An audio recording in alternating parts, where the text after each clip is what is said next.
Oh, there it is. Gameplay update. Boom! We are at the patch. All right. Move a bit to the side and let's analyze these patch notes here. What do we have? Boom. Okay. So, general changes. First, spawn time of Tormentor from 15 to 20 minutes. Later, base barrier is decreased and barrier regen gain per minute of the game decreased as well. Okay, so Torment is easier to take but spawns later. Sure. Can I zoom in the site a bit, please? It's Dota, but I can zoom in Dota for you. Sure. And just make it bigger. Here you go. Make it large. That good for you? It'll be kind of weird if I hop in and look at stuff, but sure. Be easier to read, perhaps. So yeah, Tormentor a little bit easier. Roshan Slam hero duration is increased from 2 to 4. Non-hero duration from 4 to 8. Okay.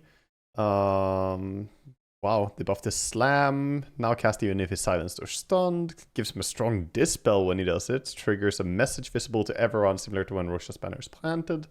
Armor per minute is increased and damage. Okay, so Rosh gets a buff. Tormentor gets a nerf. Fair. Terrain changes. Honestly, we'll see how these are going to look when we get in-game. There are a bunch of changes here to terrain.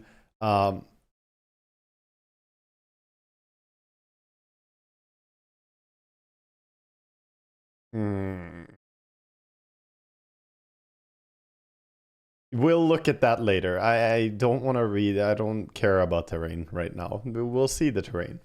Fine. General changes.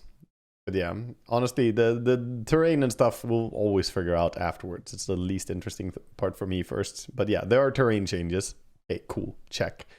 General changes. Lifesteal amplification and spell lifesteal amplification have been removed. And a new umbrella stat has been created in their place. Health restoration. Provides a percentage increase to health gained from lifesteal, spell lifesteal, and health regen. Okay, so it's all one thing now. Also decreases those when negative. Positive and negative sources of health restoration stack diminishingly with each other. Cannot go lower than 100%, cannot go higher than 100%. Okay. Sources of heal amplification now stack additively with each other instead of diminishingly. Includes both incoming heal amplification and outgoing heal amplification. Sure. Effects that root and disarm are now considered bind effects and will now... Yes, thank you. There's a bit of a unclarity, you know, like some roots you could auto-attack and some roots you can't auto-attack. It's like, why is one root really strong and the other root fucking sucks balls? So honestly, it's kind of nice. So now we have a new thing called bound. So I guess if you're rooted, you can hit, but if you're bound, then yeah. Or the effects that root and disarm now because I bind. Yeah, exactly. Yeah, so CM's Frostbite is a bind. Why is it 5x zoomed in? Because someone wanted it to be more zoomed in. You can see it more. Blink daggers, blink no longer have an overshoot range. Nice. The artificial skill cap is gone. Okay. That's fair. I don't really find myself a fan of that anyway. Kaya no longer provides 20% spell life amplification.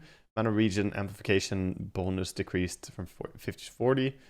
And Kayasha, no spell lifesteal amplification. Oh, they didn't even get a replacement, right? So they didn't get the restoration stat. They just don't have this anymore. So these are big nerfs. No Meteor Hammer no longer provides spell lifesteal amplification. Nerfed as well. Okay, Sanj has the health restoration. Abyssal Blade has it, of course. Everything built out of Sanj has it. Status is nerfed. Okay, so Sanj Yasha is now going to amplify all your sources of healing, spell lifesteal wise or otherwise. Interesting. It has the health restoration effect. And of course, Kaya Sanj, same thing there. Yeah. I mean, it already had it in the lifesteal and spell lifesteal and health regen amplification. Now it has health restoration, so it's pretty similar. Slark says you're bound, but Pounce is a leash. Oh no. Orb of Frosts. Orb of Frost cost is increased from 250 to 300. Frosts, instead of reducing healing, blah, blah, blah, by 30%, now reduces health restoration. Yeah, I mean, it's essentially the same thing. Frost slow and health restoration reduction. No longer stack with Orb of Corrosion. I have Scotty. Cool. Orb of Corrosion, slightly more expensive to match it. Same thing there. Okay. I have Scotty. Recipe changed. Now requires second ultimate orb instead of point booster. Okay. No longer requires a recipe. Total cost from 5.3 to 5.9. Interesting. Interesting. The Eye of Scotty change. And also they changed the stats. Gives 35 to all stats? Is Scotty finally an item again? Yeah, I mean, this looks like a stronger Scotty now. I mean, it does, of course, cost 600 more, but that's quite a bit more stats. You do lose the health and mana, though, and you don't build it with a point booster. It might suck, but it's a very good late-game item. Shiva's Guard, Freezing Aura, same thing there. It's just the renaming, really. As I understand it, someone can correct me if I'm wrong, but it's just the healing health regen. Lifesteal, spell lifesteal is now, you know, it's just restoration. So it should just be the same, just reworded. Bloodstone, 5 seconds less cooldown. Sure. Bit of a buff. I mean, people weren't buying it too much. It's too zoomed in. I'll zoom out a bit. I'll zoom out a bit. Give me a second. There you go. All right. We have Eternal Shrouds getting 5% more mana restoration. Sure. Dominator now requires Crown instead of Diadem. Recipe cost increased. Yeah, so a bit of a nerf to the Dominator. Total cost is a bit lower, but still a nerf. Kind of. I mean, the Crown is very cheap, so you can get that earlier. Helm of the Overlord, slightly cheaper to match that, of course. Glimmer Cape, magic resistance is nerfed, and barrier is increased. Okay, so people having Glimmer Cape is worse, but giving it to someone else is better. A good way to approach it, make Glimmer Cape a support item again.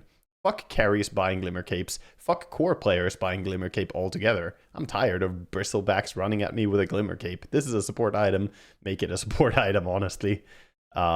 It does mean that it's stronger now for supports. If you want to give it to someone else, that barrier looks really strong.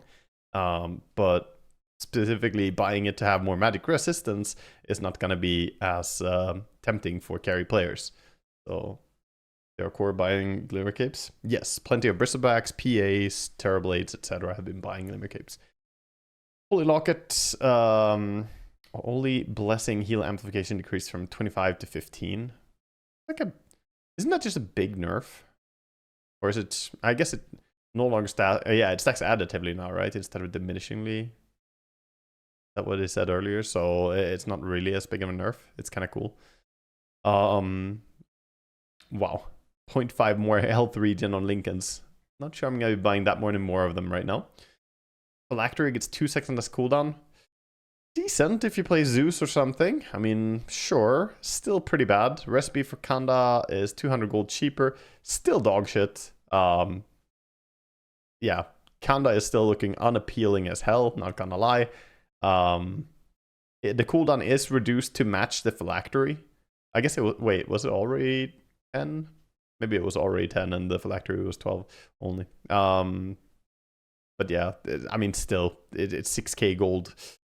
6k gold, and it's too weak of an item, to be honest. Rod of Atos, intelligence bonus is down a little bit. Cripple mana cost increased. Yeah, Rod of Atos has just been absolutely amazing lately, so served nerf. Gleipnir also getting a bit of a nerf, so more mana cost on the build-up and the completed Gleipnir. Makes sense. Talisman of Evasion, less evasion, and Radiance gets less evasion as well. Makes sense. Everyone is buying Radiance lately. It's very, very popular. So, yeah, I think they went overboard. Honestly, I think 17 is the sweet spot. If you ask me, it's a perfect number.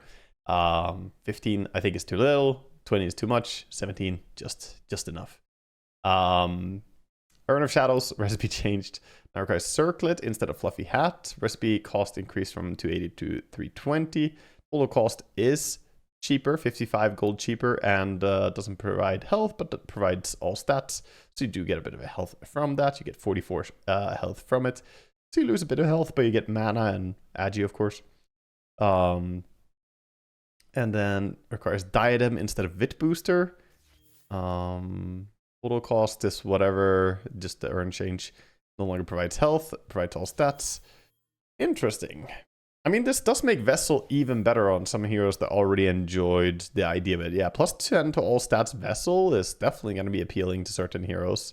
Universal heroes definitely going to have a look at this one again. Losing health sucks for supports. Trust me, it sucks for everyone. Everyone loves having 400 more HP. But 10 to all stats is going to be very good for certain universal heroes who care a lot about damage. I think what's up. Vlads took a bit of a nerf. Honestly surprised about that one. Have we seen that many Vlads? I mean, I've not been seeing a whole bunch of Vlads. I've seen it some. I mean, Morphling players, sure, but I mean, that's just Morphling, and he doesn't care about the 1 armor from it. He already has 30 armor. Having 32 or 31 is going to be... Yeah, and I think it's... Like, for Morphling, this is not a nerf. Morph will look at this and say, so? he buys it for mana regen, lifesteal, literally everything apart from the armor. So if this is to target the Morphling, that's a whiff, in my opinion. Strange change, honestly. Neutral item changes. Orb of Destruction. No, my Kess item! Orb of Destruction cycled out. Pigpole cycled out. Trusty Shovel cycled out. Chipped Vest is returning. Passive Chipper. Every time you're attacked, you return 30 damage to heroes and 20 damage to creeps. Wow. That's a lot, honestly. That's a lot. 30 damage. Dormant Curio. It's a tier 1 neutral artifact. Passive Hidden Potential. Neutral artifact you choose while holding Dormant Curio will have 30% increased potency. Oh, it's like you skip one or what? You skip one and then get stronger next neutral item. Provides an unleashed enchantment which improves some stats of the next non-curio artifact that you will choose while drafting. Improved stats will have a special icon and description to indicate that it's improved by Dormant Curio. All improvements will be listed in the summary under each item section. This enchantment is tied to the next non-curio, blah, blah, blah. Can't be retained with the techie spoons fast. I already thought about that. But apparently, techies can't enjoy it. Okay. Cool, though. So you, like, pass up and then you play on a power spike. Very interesting. Is it worth the test to cure an hour later? We'll test it when we play. I mean, it doesn't sound... it doesn't sound like something crazy that I don't understand. It's just next thing is 30% stronger. We'll get to try it in plenty of games. Cobalt Cup active, 1 for the road. Increases movement speed of all allies by 1,000 units, within 1,000 units by 10% for 6 seconds. Mana cost 40, cooldown 40. Okay, so it's a little drums. Dude, this with drums though? Holy, can you imagine this on Bounty Hunter? Bounty with Cobalt Cup and Drum Rush or, you know, Doom or some shit, and you just run people down. That seems like such a good non-stop action item. It does have a mana cost, I guess, so maybe I'm overestimating it, but popping drum charges, man. Next up, we have Sister Shroud, another near tier 1 item. Sister Shroud, tier 1 artifact, passive Veiled. Whenever your health falls below 50%, you gain 200% evasion bonus for 8 seconds.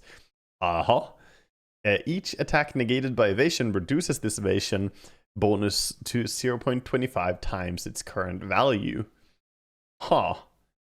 Interesting. So, as a result, effect will provide 250, 12.5, 3.1, 0.78 evasion after 0, 1, 2, 3, 4 evaded hits.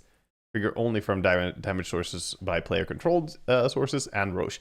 So it's basically Gossamer Cape as a tier 1 item. When does this reset?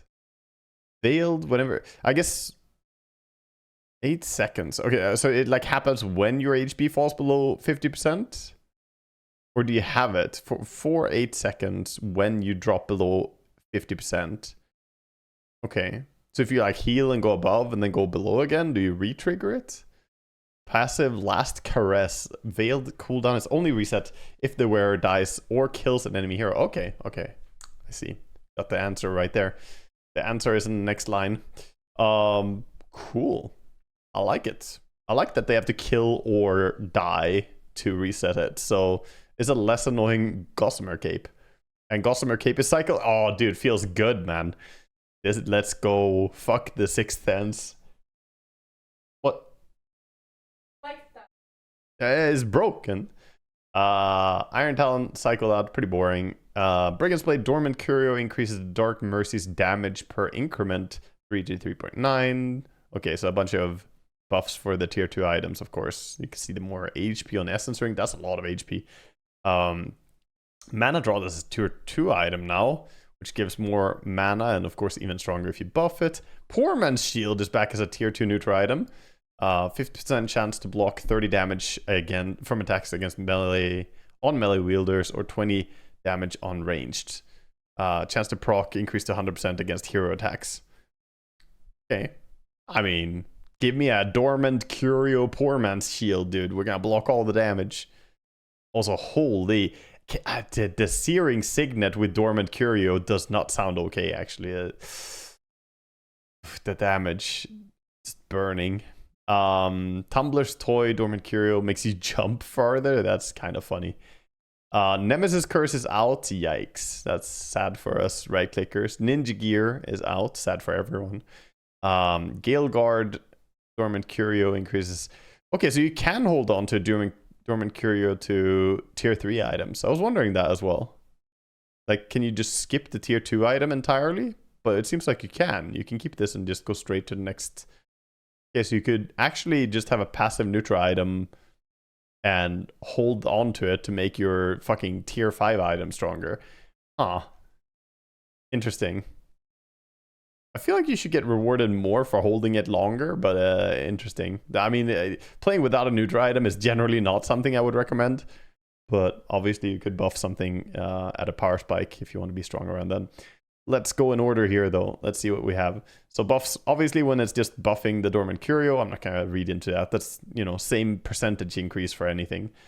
GD Pollen Bag, a new item. Active called Pollinate, spread pollen on enemies within 700 units, decreasing their health restoration by 20% for 12 seconds and dealing 12% of the target's max health as damage over the duration. Damage interval 1 second, no mana cost, cooldown 45. This sounds like an anti-Huskar item that all of us should take as a fucking collective agreement to shut down the Huskar pickers. Like, don't we just fuck Huskar with this, boys?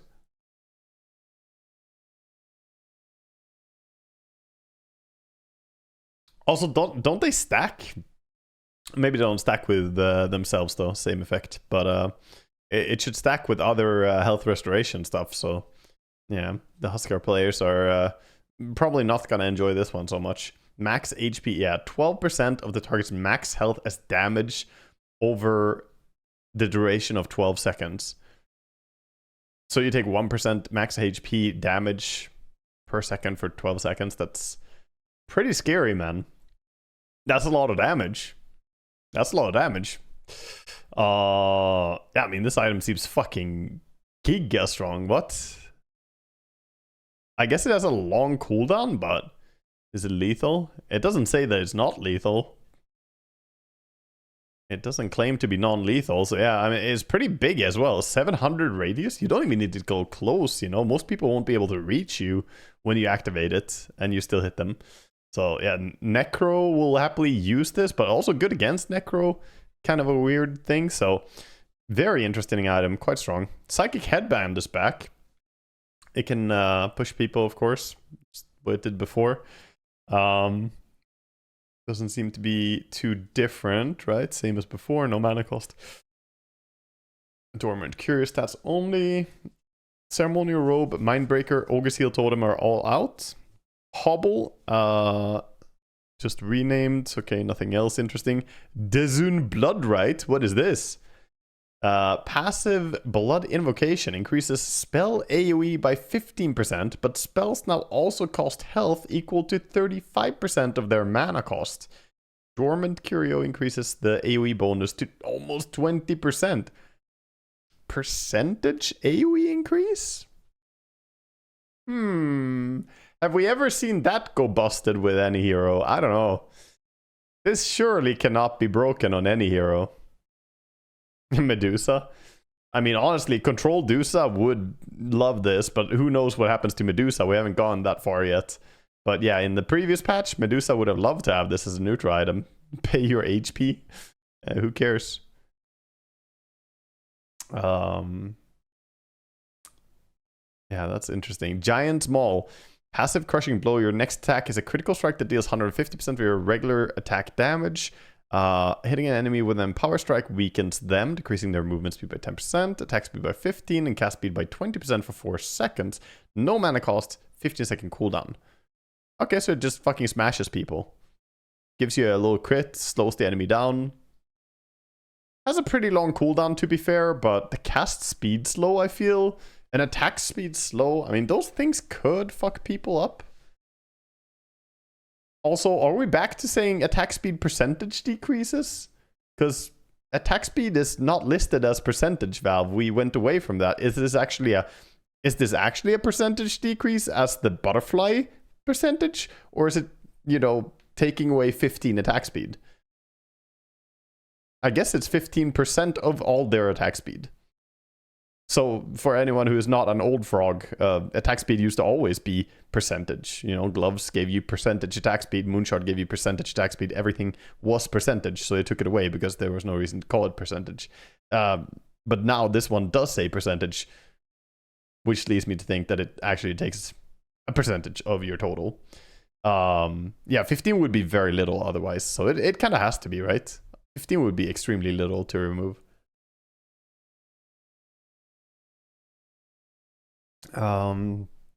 Otherwise, Dormant Curio buff Outworld Staff. They took OD Staff? A new tier 4 neutral artifact. Active Self-Exile removes the caster from the world, making them invulnerable, disabled for 0.7 seconds. Caster loses 5% of their max health on return. The damage is non-lethal, but it mutes Blink Dagger and similar items after the effect. Mana cost 40, cooldown 30. Very interesting. So, yeah, I mean, it does have a 30-second cooldown, but you can dodge stuff with this, dude. This is an iframe, basically, right? Like, not really one iframe, it's a lot of iframes, but you can use this to dodge. Like, if your Sand King is about to stun you, you can do this. Can you move? I would assume not. You're removed from the world. I'm pretty sure this works like an imprison. We'll see it when we get in-game and stuff, but pretty sure this is just literally an imprisonment in, pocket form. Pure Cloak, just a Durio, Dormant Curio change. Magic Lamp is gone. Pirate Hat is gone. Dude, I didn't even get to have this a single game. I didn't get to play Pirate Hat a single time before it cycled out. Feels fucking bad, man. The current iteration Pirate Hat, I have not had it a single time. So rarely do games actually go 60 minutes plus in ranked. I've literally not had the item. I think maybe I had it one time, but I didn't get to actually use it. I definitely haven't had any game where it was relevant. That's sad. That's sad, man. And it's, it was the item that I was the most looking forward to because you could make so fucking much money. But that's Dota for you. Book of the Dead, summon duration is decreased. The warrior health is decreased. Warrior damage type is changed from default to Runty. Runty units deal 25% less attack damage against heroes. Runty damage. And the archer is not default to piercing instead. 50% more attack against non-hero units, but also 50% less to heroes and heavy units. Okay. Interesting. So Runty is a new damage type. Divine Regalia, new tier 5 item. Passive Exalted increases outgoing damage by 20%. If the wearer is killed, the item is permanent. The item permanently loses the current enchantment and is turned into Disgraced Regalia. Enchantments retained with Spoon's stash are unaffected, with the exception with the exception of the last obtained tier 5 enchantment. Unleashed enchantment from Dormant Curio is lost as well. Okay.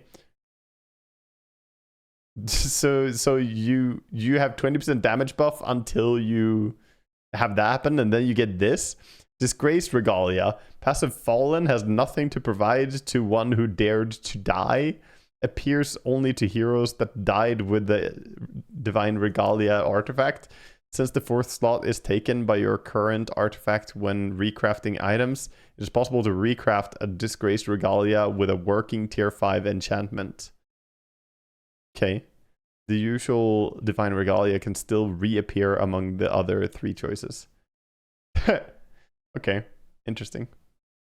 Oh, Runty was still a thing. I didn't know that it was called Runty before. I forgot that. Okay. Only Dormant Curio on Fallen Sky, so it's kind of whatever. Helm of Undying, returning as a tier 5 now. Passive death delay, survive for an extra 5 seconds after receiving a killing blow. Enemy heroes dying within 1200 units extends this effect by 5 seconds. Cooldown 50 seconds. Bro. What? 50-second cooldown fucking reincarnation? Or, you know, death delay, I mean. Not reincarnation, but like... That seems so good. The anti-bursts on a 50-second CD.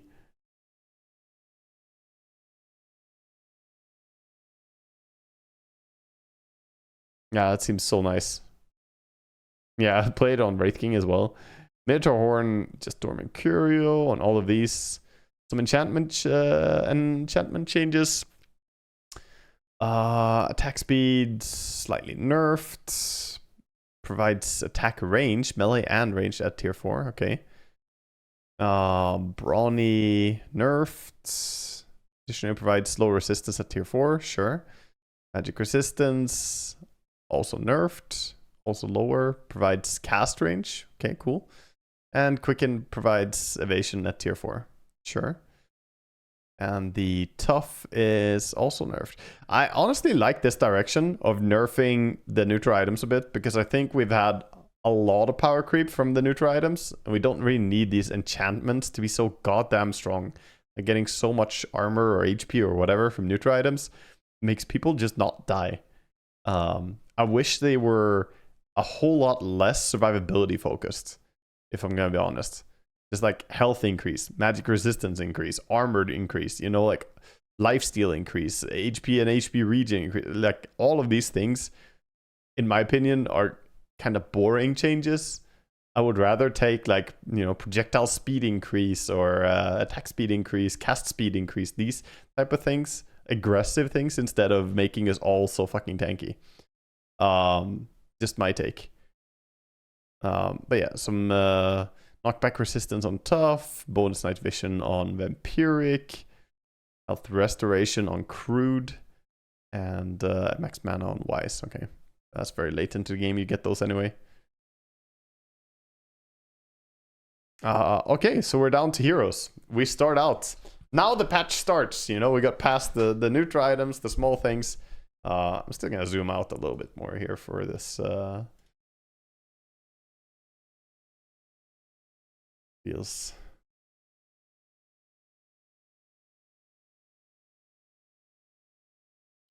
Zoom it out even more. Let's just have it like this. Looks completely fine. Okay. So Abaddon, a facet, Malignant Mist. Mist Coil also deals 40 to 100% attack damage and applies effects from items and abilities. Self-damage when cast on an enemy is increased from 40 to 70%. Interesting. So he has a new facet that is for this instead. Okay, so Mist Coil is no longer upgraded with Shard. Withering Mists instead of reducing healing, blah, blah, blah. Health restoration, yeah, same, just rewording. So he doesn't have the shard that he had before, because that's now a facet. And Aphotic Shield, now upgraded with Aghanim Shard, deals 75% of his sword damage to nearby enemies. Okay. That seems like a lot. Yeah, that shard seems very good. Abaddon support sounds very, very good.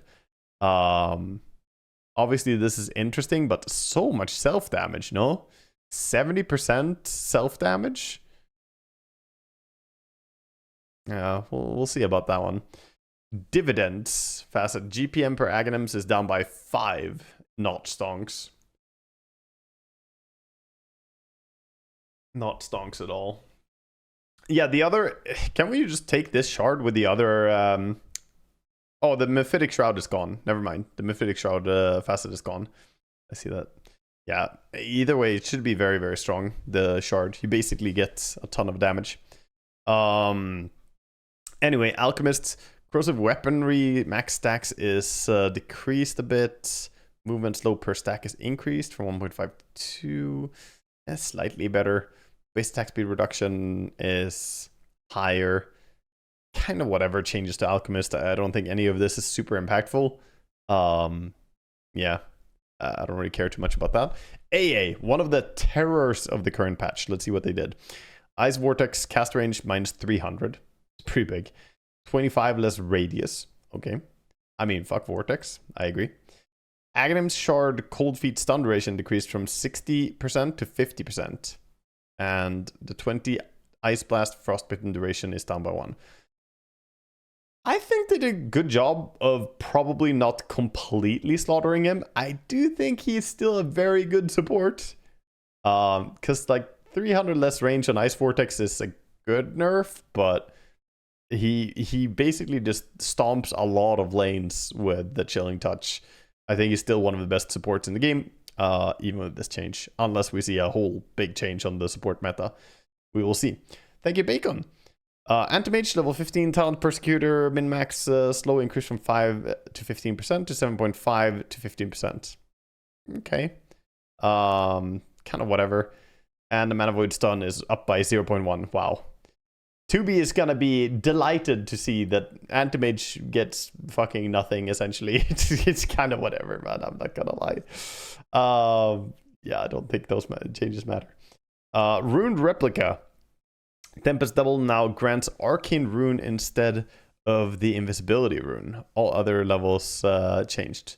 Okay, so you get Arcane Rune on level 1. That's a very big buff to this facet. Obviously, the clone spawning in with the Arcane Rune means you can cast a bunch more spells. Not too bad. The Magnetic Field cooldown reduction is a big nerf, though. 2 seconds less CDR is a big nerf.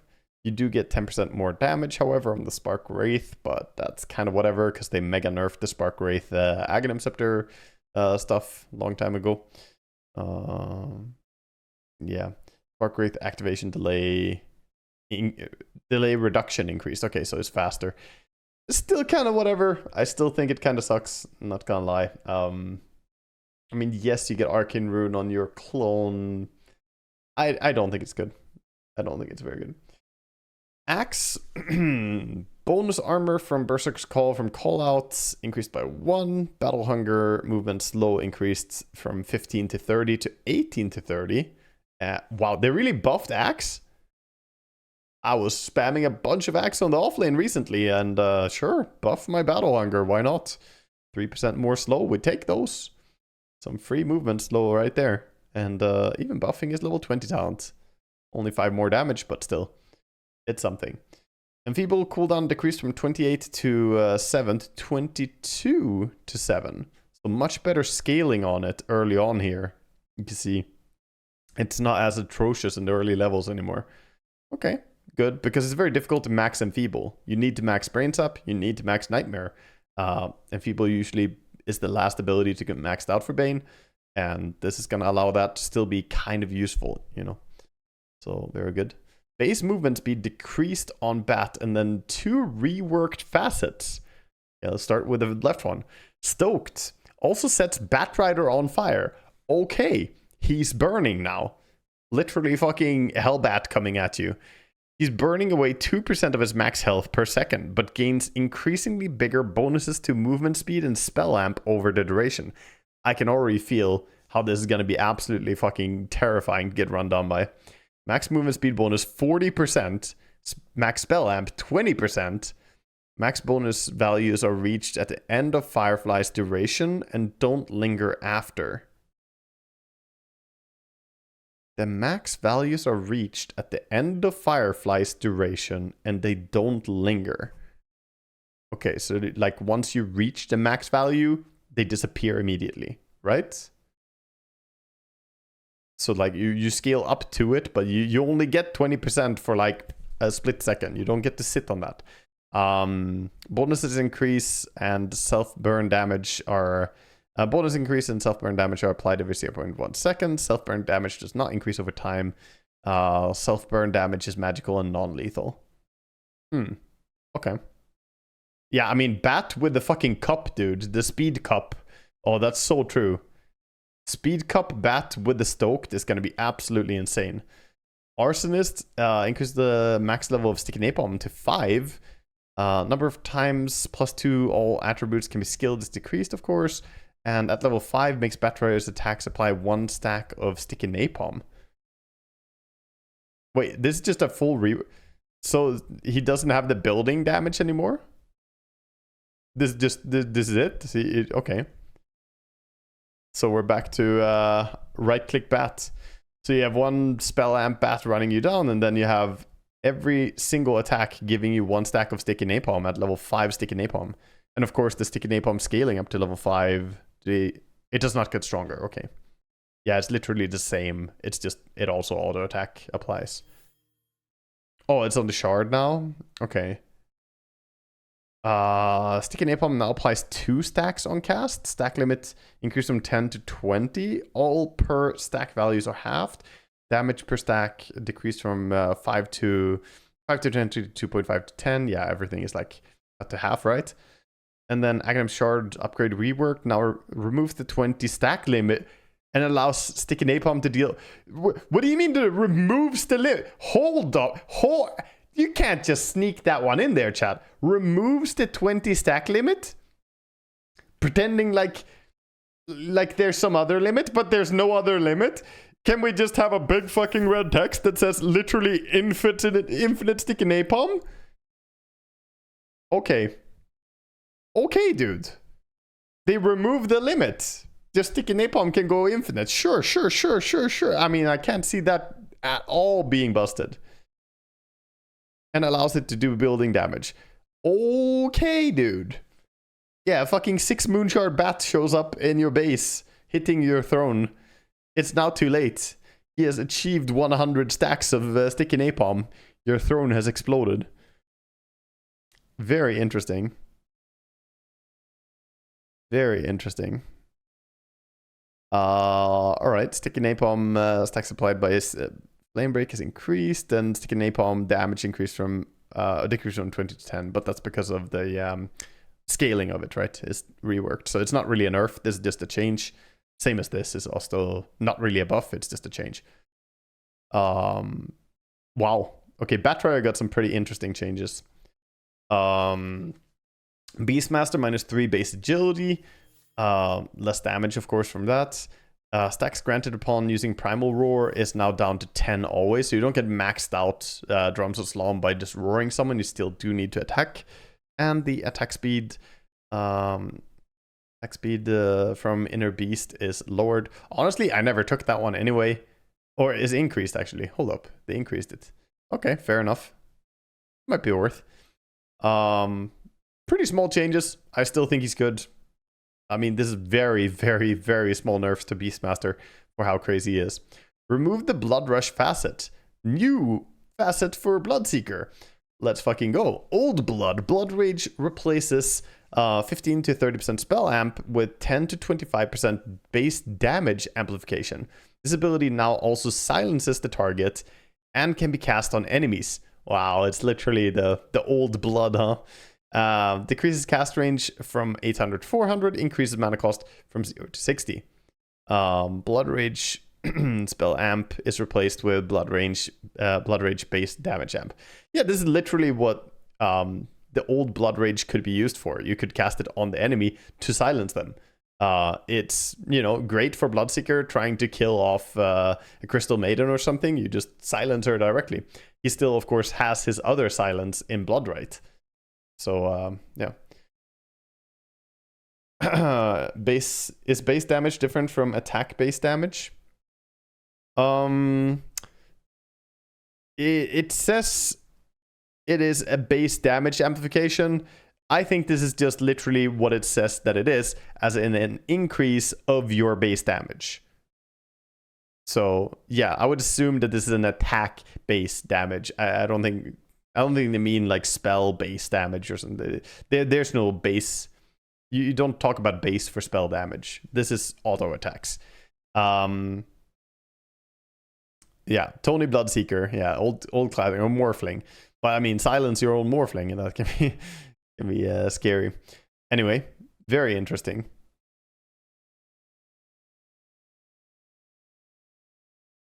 The normal Blood Rage doesn't silence. No, regular Blood Rage does not silence.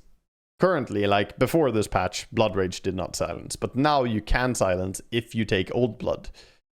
Bounty Hunter, ally fade time is down from 1 to 0.5, and damage talent is increased. Very changes to Bounty Hunter.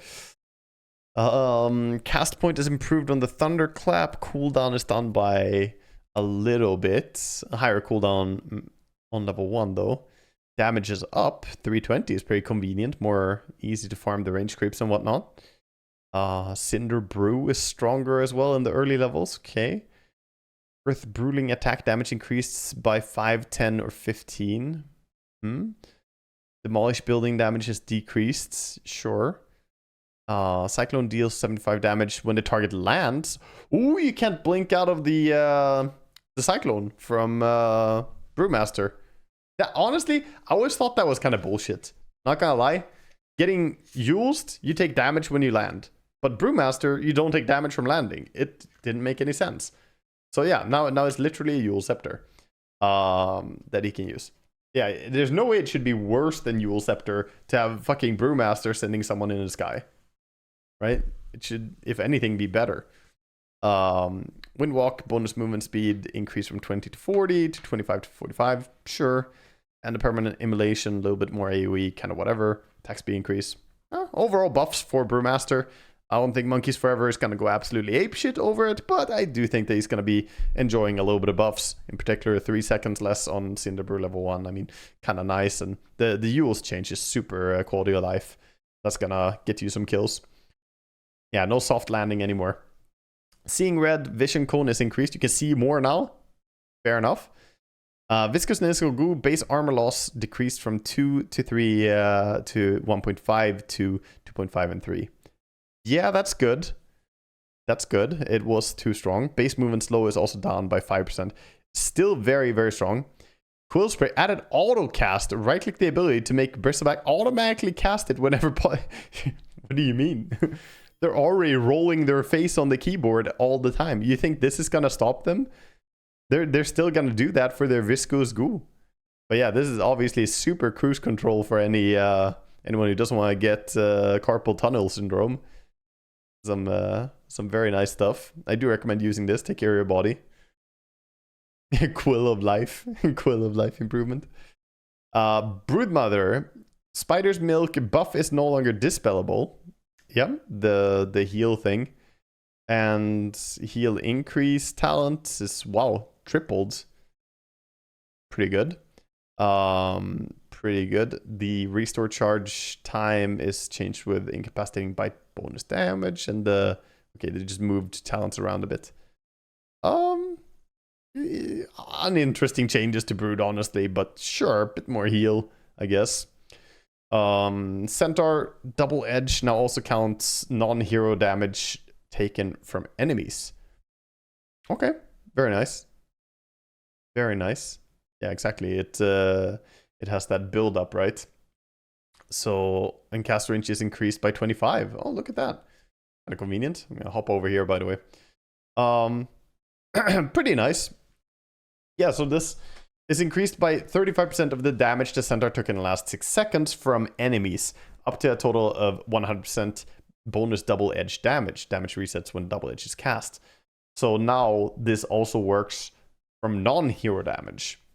So if you take lane creep attacks, that should make you double edge stronger, as I understand it. Kind of nice. That doesn't sound bad at all. We go next. We're down to Chaos Knight. Cloven Chaos. Chaos Bolt bounce range increase from 60% of cast range to 70. Sure. Chaos Bolt maximum damage increase from 150 to 390 to 150. Still kind of whatever, but yeah, sure. I mean, it's nice, I guess. Chen, I mean, show of hands, how many Chen players in my chat? We'll read it anyway, I guess. Base damage increased by 2. Holy Persuasion bonus damage increased from 2 to 15 to 4 to 16. Existing units now receive the benefits of Chen leveling up or improving Holy Persuasion immediately. Okay, so retroactive buffs for his creeps. Now Chen's teleporting units also receive the buff when this ability is cast on Chen himself.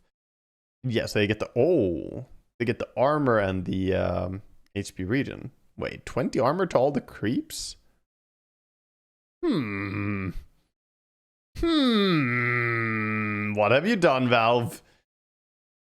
I mean, this is a 14-second cooldown, 6-second duration, 20 armor increase that he can use on his units. I'm not sure, man. That sounds very busted, honestly, for split pushing, but okay. Sure.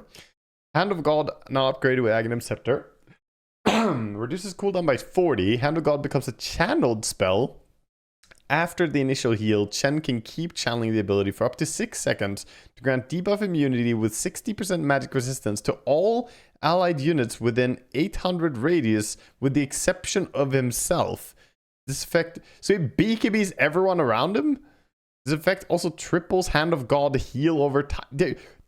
Huh? Triples the fucking heal over time? For all units with the debuff immunity radius. Okay. So he's like the ultimate fucking deathballer. What is that cooldown though? It's a 70-second cooldown BKB for the entire team, are you sure?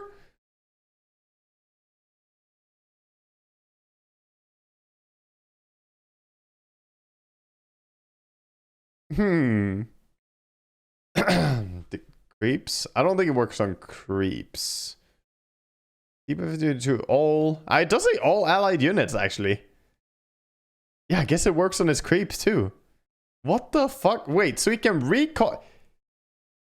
There's some fucking shit going on here with Chen, isn't there? He recalls his fucking creeps, they get 20 armor, he throws a BKB on, and then they push with 100 HP regen increase. Check it. I mean, we'll try everything out eventually. This sounds insane. Not heroes. Heroes as well, yes. It says all allied units. If you're allied with Chen, if you're on the same team as Chen, if you are a unit that identifies as a friend of Chen, you should be getting it. If you are a ward, then fuck you. If you're a building, probably fuck you too. But outside of that, if you are a unit that is on Chen's team, you should be getting this buff.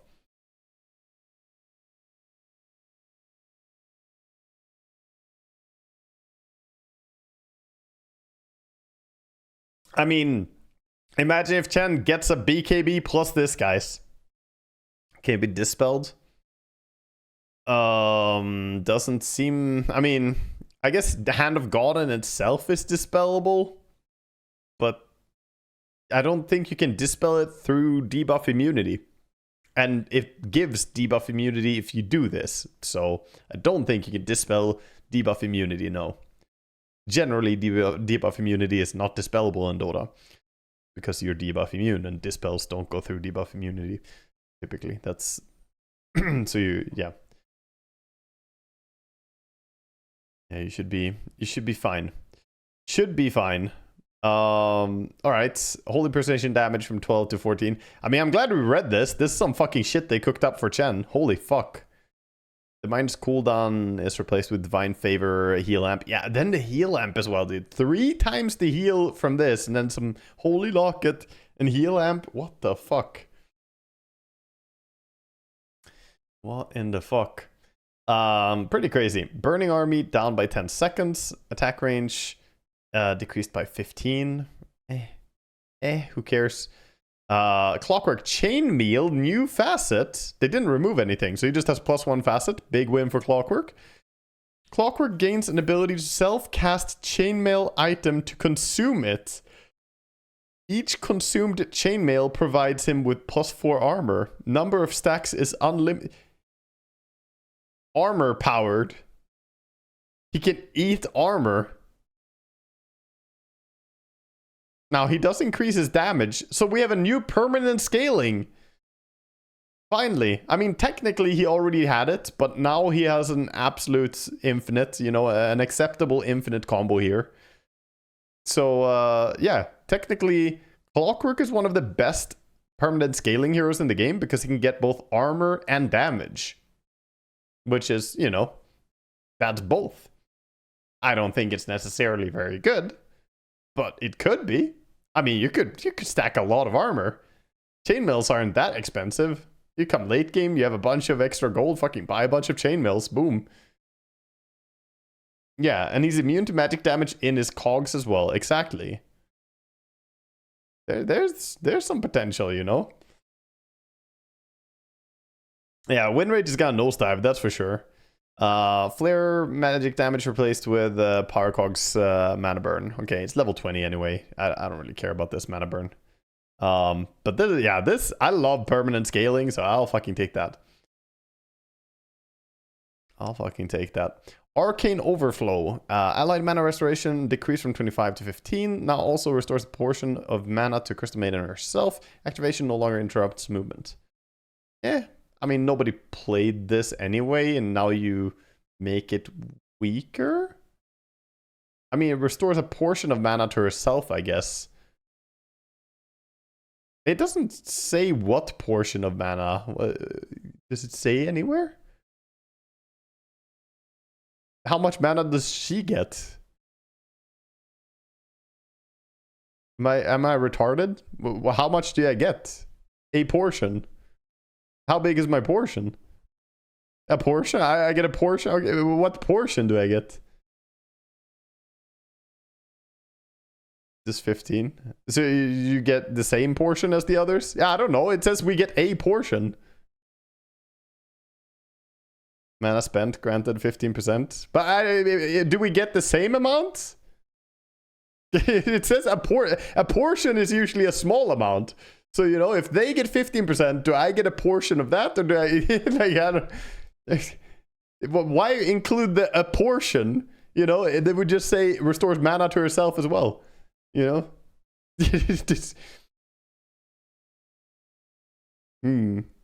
You get a portion, nothing at all? Okay, fair enough. I'm not gonna ask again, dude. Yeah, okay, we get a portion. Agility gain decrease on Darkseer. Cooldown on the normal punch is increased. Weaker One Punch Man.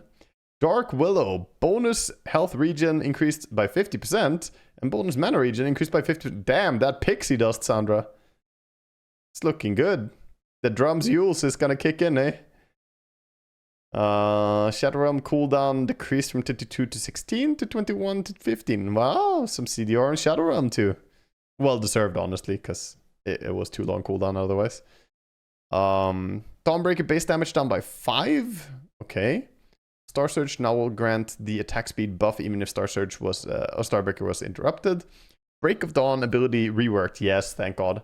Passive can't be leveled up. Whenever the sun comes out, Dawnbreaker gains 25% bonus base damage and 20% bonus vision that decreases throughout the course of the day down to 0% at night. Ah, okay. So she's pretty strong on daytime. So you fight on daytime. I think Valve just tried to optimize it. And they were like, fuck. It's still lagging on my 4090, guys. I can't get this fucking shit to work. What do we do?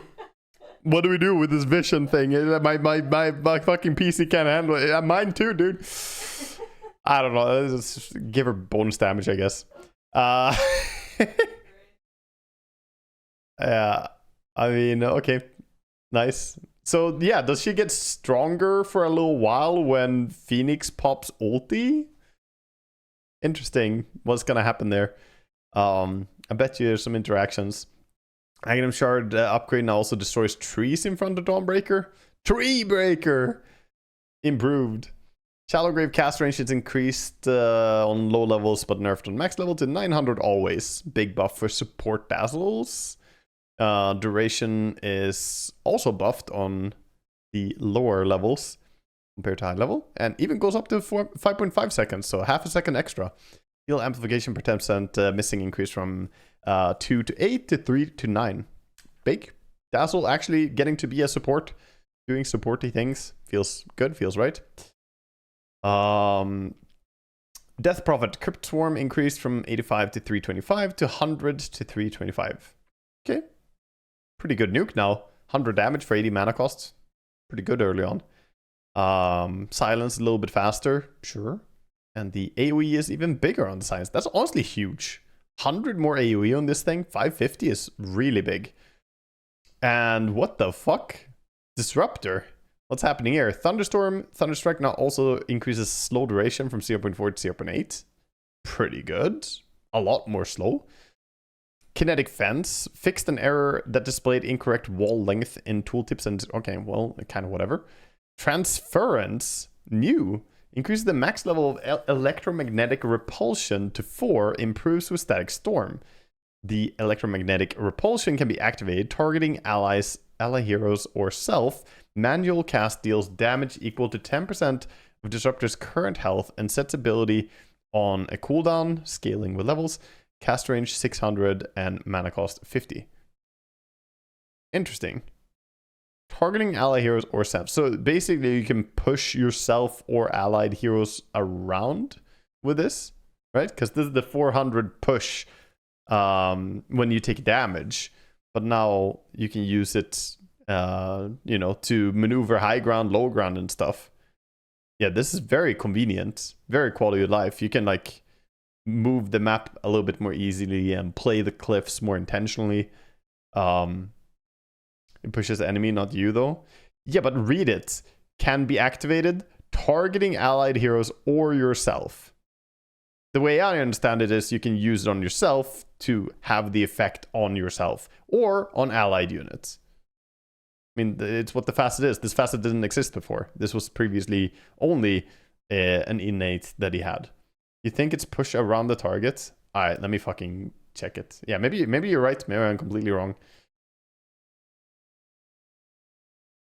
So you mean that you click it on someone? Okay, maybe you click it on someone and it pushes people around them. Yeah, maybe I'm completely wrong. Right. Okay, so it's just activating, pushing people away. So you can use that to push people away from your teammate. Not yet. Yeah, it's RRP. It's back, boys. In a slightly more underwhelming manner. Okay, yeah, I thought it was like activating it on yourself or teammates to like work as a little force staff, but okay. So instead it's casting like this. It does have a pretty long cooldown, or, you know, a cooldown at least. Seems pretty damn good for getting rid of melee heroes chasing you. Other than that, like, if the enemy don't have melee heroes, it seems kind of underwhelming. But of course you can go behind the enemy and then push them back into your team and stuff, so has some utility. Pretty low cast range though, 600 if you cast it on an ally. Put this on your Magnus. Yeah, I mean you can have him jump behind someone and then do it, and you can pretend that RRP still lives with us. Thunderstrike items short dormant duration, kind of whatever. The 1.5 second storm duration replaced with 60 static storm max DPS. And more repulsion radius and knockback. Ooh, that seems like a very good talent actually, the level 20. And the other one is just nerfed by half a second, sure. Devil's Bargain, item sellback percentage decreased from 90 to 85%. Sure, I mean this facet is kind of broken. Mana cost decreased from 150 to 300, to 150 to 250. Item scepter radius increased from 300. Ooh, 350. That's a thick fucking doom right there. Hold the phone. I just let me hold up for a second here. Let me just have a look. Let me take a look at this. So you mean to tell me that we can either do this, doom a single guy, you know? It's like, yeah, sure, we did that. Or you can buy Aghanim Scepter, buy Bloodstone, right? Wait, Bloodstone doesn't have it anymore. It's the Gleipnir still. I don't buy this shit. Gleipnir. Buy the neutral item, which we don't necessarily buy, but was it on the tier 4 you had it already? Yeah, the Desert Blood Right. Is there anything that you care about having with it? Cast range, I guess, knockback, evasion. I mean, there's a lot of cool shit, but doesn't really matter much what we take. Debuff duration. Sure. Debuff duration. Let's pretend that we take that.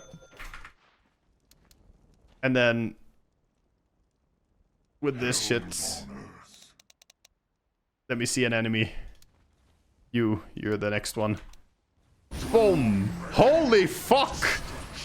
Jesus! Yep. Now that's a fucking doom. Straight to fucking hell with you.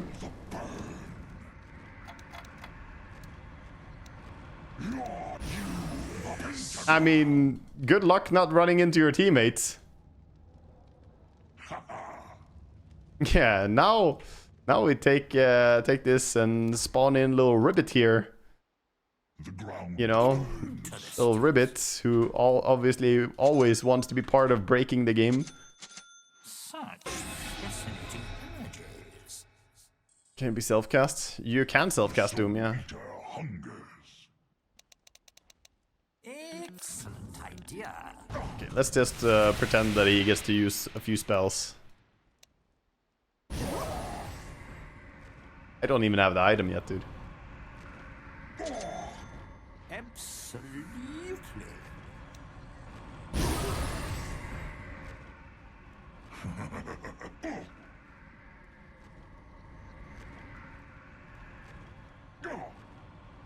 Yeah, that's quite something. Very good. I see.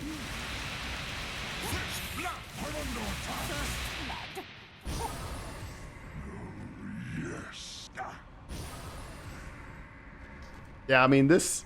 I hate when this happens, boys. Very, very satanic game we're playing. Interesting. Interesting. That's a good thumbnail for the patch right there, Mordecai. Let's keep going. We have Dragonite, the Frost Dragon. Instead of reducing... Yeah, okay, that's just a fucking rename, whatever. Drow Ranger, Aghanim Scepter instead. Yeah, but motherfucker, I keep getting baited. Glacier on-cast knockback distance increased. Very underwhelming, but sure. Removed the Spirit Cairn innate ability. Sure. And then we have Tectonic Build-Up, radius increase rescaled from plus 50 with every 10 levels to plus 40 with every level of Echo Slam. Ooh, okay. So you get it when you level your Echo Slam. Sure. That's kind of nice. And then Resonating Ridge. Oh yeah. Fissure. Enemy heroes stunned by Fissure emit an echo to each nearby unit within 400 radius, dealing 60% of Echo Slam's current echo damage. Ah. So if you Fissure many heroes and Echo Slam, it's gonna be a fuck ton of damage to everyone who has that. And then Slugger is now base innate ability. Damage, creep, death decreased from 40 to 100 to 30 to 75. Yeah, they did nerf Slugger quite a bit, but now you have that for free, and you can have Aftershock along with it, or Tectonic along with it, or this. And this is even more rampage going, you know? Very interesting. Aftershock radius is decreased by 50 by base. So now you might want that Tectonic build-up if you want that AoE. So that's the downside with Resonating Ridge. You won't get the same Aftershock AoE that you're used to. You'll play a little bit slower, smaller AoE. And Echo Slam damage is decreased from 90 to 130 to 90 to 110. Okay. Interesting changes. And Deconstruction, Elder Titan. Natural order, armor reduction per second, and a decrease from 1 to 0.8. No, it's gonna look so ugly now, the numbers. Magic resistance reduced from 1% to 0.8%. Astral Spirit no longer automatically rejoins Elder Titan on collision with him. Now requires the duration to run out or the return. Thank fuck, dude. That was so annoying, accidentally picking up your Astral Spirit when you didn't want to. Everyone who's ever played Elder Titan know what I'm talking about. Like, it's so annoying. So that's good. And this is honestly a pretty needed nerf. Deconstruction is very strong. Chain Gang. Number of bonus units increased from 1 to 2. Oh, here we go again. Unit count increased from 3 to 4. Okay. Sure. Sure. So you get more chains in the Chain Gang. Yeah. Fucking Chain Gang, dude. Back to hitting everything. Enchantress attack range bonus from 60 to 240, 100 to 250. Quite a bit low level now, huh? On the attack range when you use that. Impetus mana cost from 50 to 40 to 55. Oh, very nice buff on the mana costs. Making Impetus quite a bit better. Making it quite a bit better. More spammable early on. I like that. And more attack range, of course. Enigma Eidolon damage rescale from 20 to 47 to 16 to 49. Stronger at max level, weaker at low level. Honestly, good thing. I like it. Enigma players, I mean, they think they're so fucking good denying every single fucking creep in lane. There's no way you can last it against 6 Eidolons plus Enigma attacking at the same time. Now at least we can pretend that it's a fair fight, but honestly, they're still gonna get every single deny. And in return, he gets slightly stronger Eidolons later on, so, you know, Enigma gets something. Very unexciting change, but still, I kind of like it. Time dilation DPS per cooldown is increased by 2. Time lock damage is increased by 5. Time walk cooldown reduction is better, and attack speed during time zone of chronosphere is better. Big love towards Void's talent tree, but I'm not sure talent tree alone is going to be enough to make Void a good hero right now. I think you need to buff the hero more in other regards. Yeah, the talent tree is like nice, but it's not that meaty of a buff. Grimstroke. Fine art is reworked. Grimstroke launches a mirrored curved stroke from his free hand. Each enemy can take damage only from one stroke, but still contributes to bonus damage accumulation for both. Oh. So you can multi-hit the same unit with both the strokes, and that will buff up the damage. Does this mean that we Giga one-shot Broodmothers? Because we already did that. Do we just do it even more now? Yeah, double stroking. Demo, please. For a demo, I'll reference you to Silicon Valley. You can see a method on it. Stroke of Fate, point vector, target behavior, previously exclusive to fine art facet. It's not enabled by default. Oh, so you always have that. And bonus damage per unit is replaced with separate values for heroes and creeps. 20 to 80 per hero and 10 to 40 per creep. Nice. I mean, that makes sense. Illusions counts as creeps. Illusions are creep. There we go, boys. This is now canon. This is lore accurate. Now we have illusions are creeps. Soulbind. If debuff ends on the primary target early due to status resistance, it will also be destroyed on the secondary targets. Nice. -1 on base armor on Gyro. Literally unplayable. Okay, movement speed duration increased. Kind of nice, I guess, but you have no armor, so you're unplayable now. And Scurry no longer increases buff duration to... Okay. Fair enough. Acorn Shot, mana costs decreased. Really low mana cost on level 1. Wow, that Acorn Shot looking good. Hoodwink with no mana problems in early laning stage now. And buff duration is up by a lot. Okay. So you don't need Go Nuts that badly for the Scurry buff at least. Okay. Hoodwink looking pretty good. Aghanim Shard movement slow increased by 10%. Really, whatever. Base damage increased by 4. No, keep him weak. Why? Why, dude? Why make him have damage again? I liked him being a caster. Don't fucking turn him into a right clicker again. Don't you fucking dare. Aghanim Scepter, wait, intelligence decreased by a lost brains? Is he getting old? Okay, 0.7 less int per level. That's a lot. Aghanim Scepter no longer grants +2 levels to a facet-centered orb and 1 to the others. Now only 1 to all. Okay, so he's worse. Removed basic facet-exclusive upgrades. Cold Snap, Health, and Mana Restoration for Scholar of Korix. The Alacrity bonus attack range for Mind of Tornaris. And the Chaos Meteor increased size and travel distance for Agent of Galeron. Okay. No longer against the second level from Aghanim Scepter. No longer restores... Okay.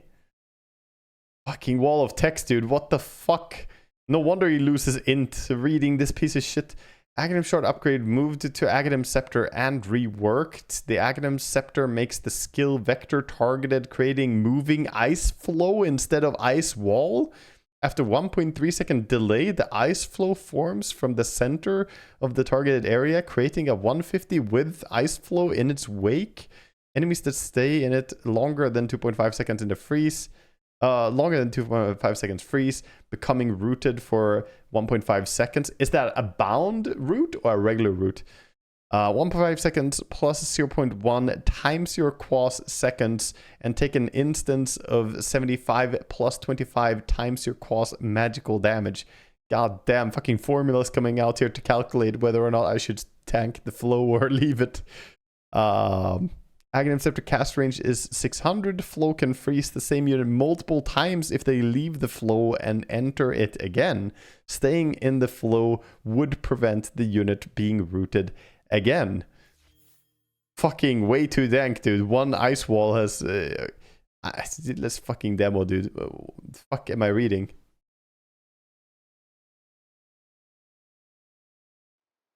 Glorious invocation. Give me these. Avowedly. Witness true sorcery. Ice flow them. It's a flow. They're rooted. And wait, I can just cast this how far? That's pretty far for not having any cast range increase. Give me cast range items. Isn't there some cast range still on yeah, this monocle? And give me this. What's this? The harsh white waste beckons. The ice wall of text. Ah, I'm dying. I'm dying to the ice flow.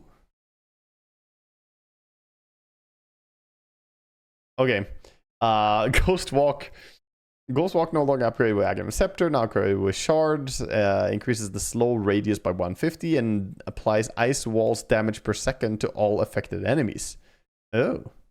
Okay.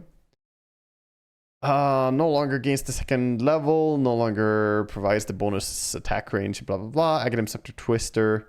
Yeah, so the cool thing is you do get, like, you get all these, right? Or like, you get all these cool things to play around with, right?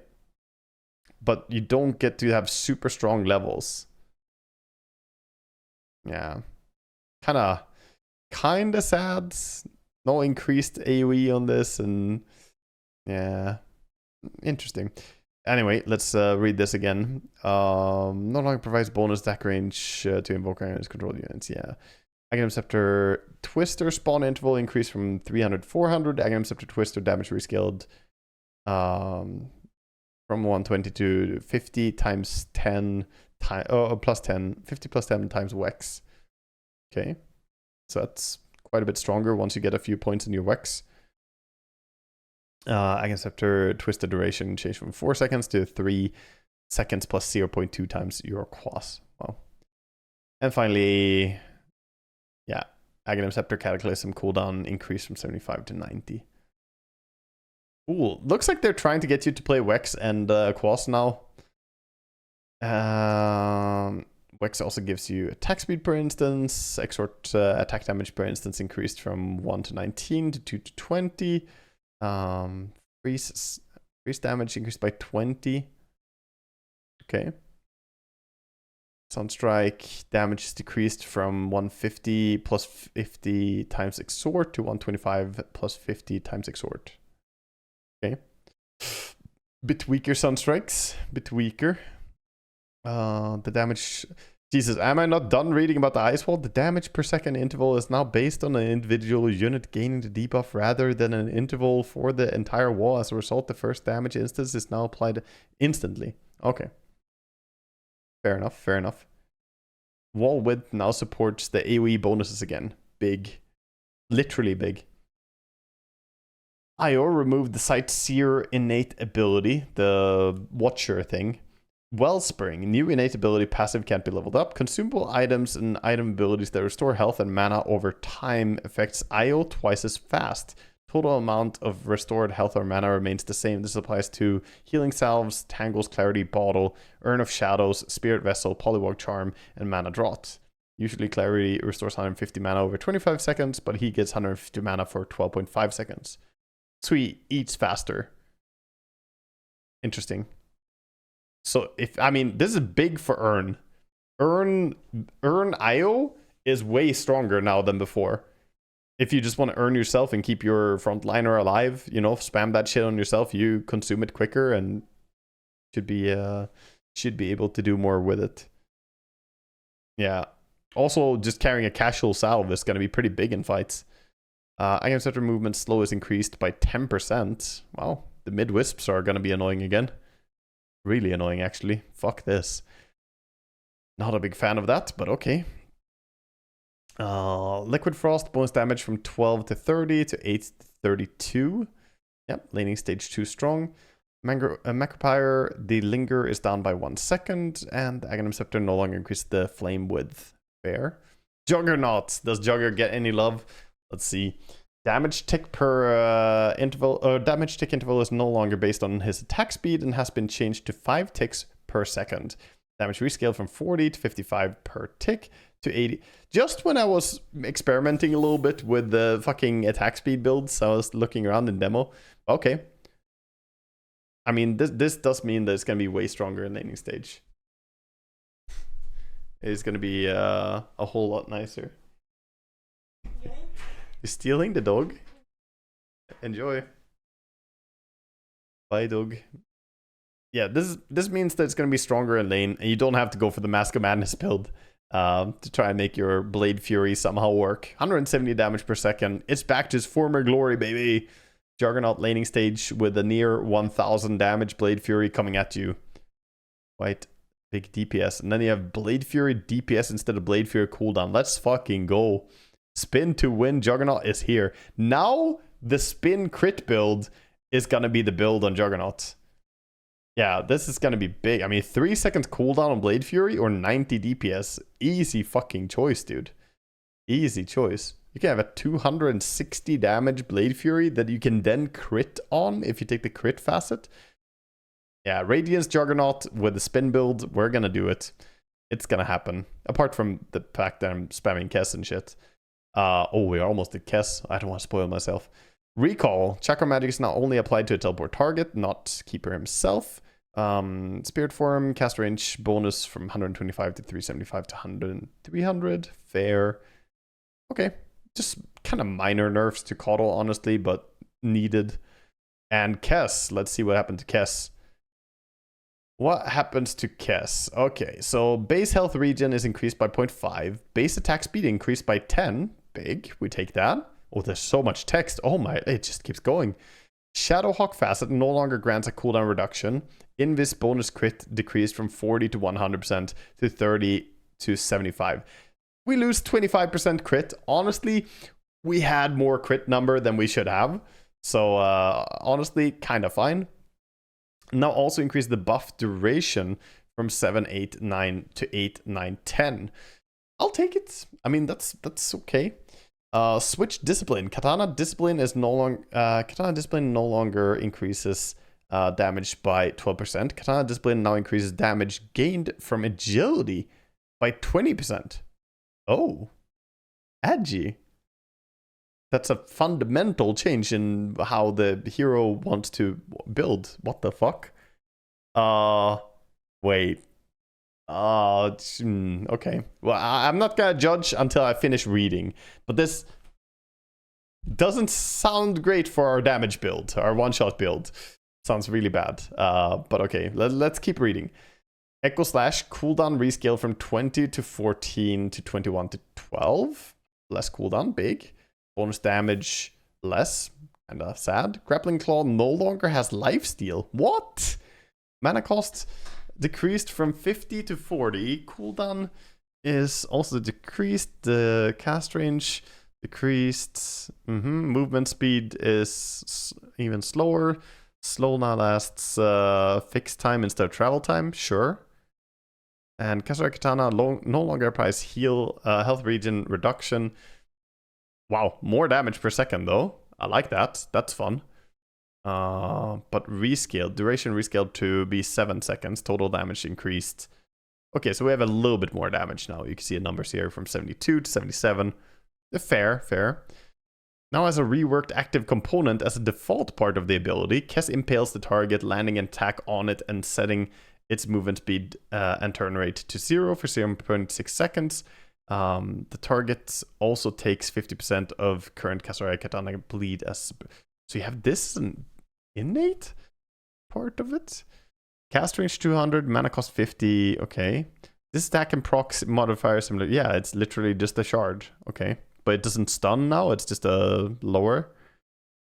Stack that would be created by the impale are not added to the burst damage and are added after the effect ends as a usual bleed stack. Previous version did include them in the burst. Reworked Aghanim's shards upgrade adds 100% of the attack damage dealt. Oh, 100% lifesteal of the attack. Oh shit. Okay, so you lifesteal all that you shard them for. If the impalement was made from behind in a 105-degree cone, the slow is replaced with a stun, and the number of bleed stacks is increased from 50% to 100%.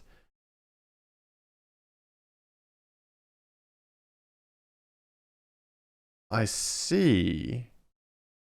So, So if you trigger it from any other direction... I mean, here's the thing. Previously it did trigger 100%, right? Always. Now you have to hit them from behind. Gonna be a little bit hard against like Io to calculate, you know, where his ass is, but I mean, we'll work it out.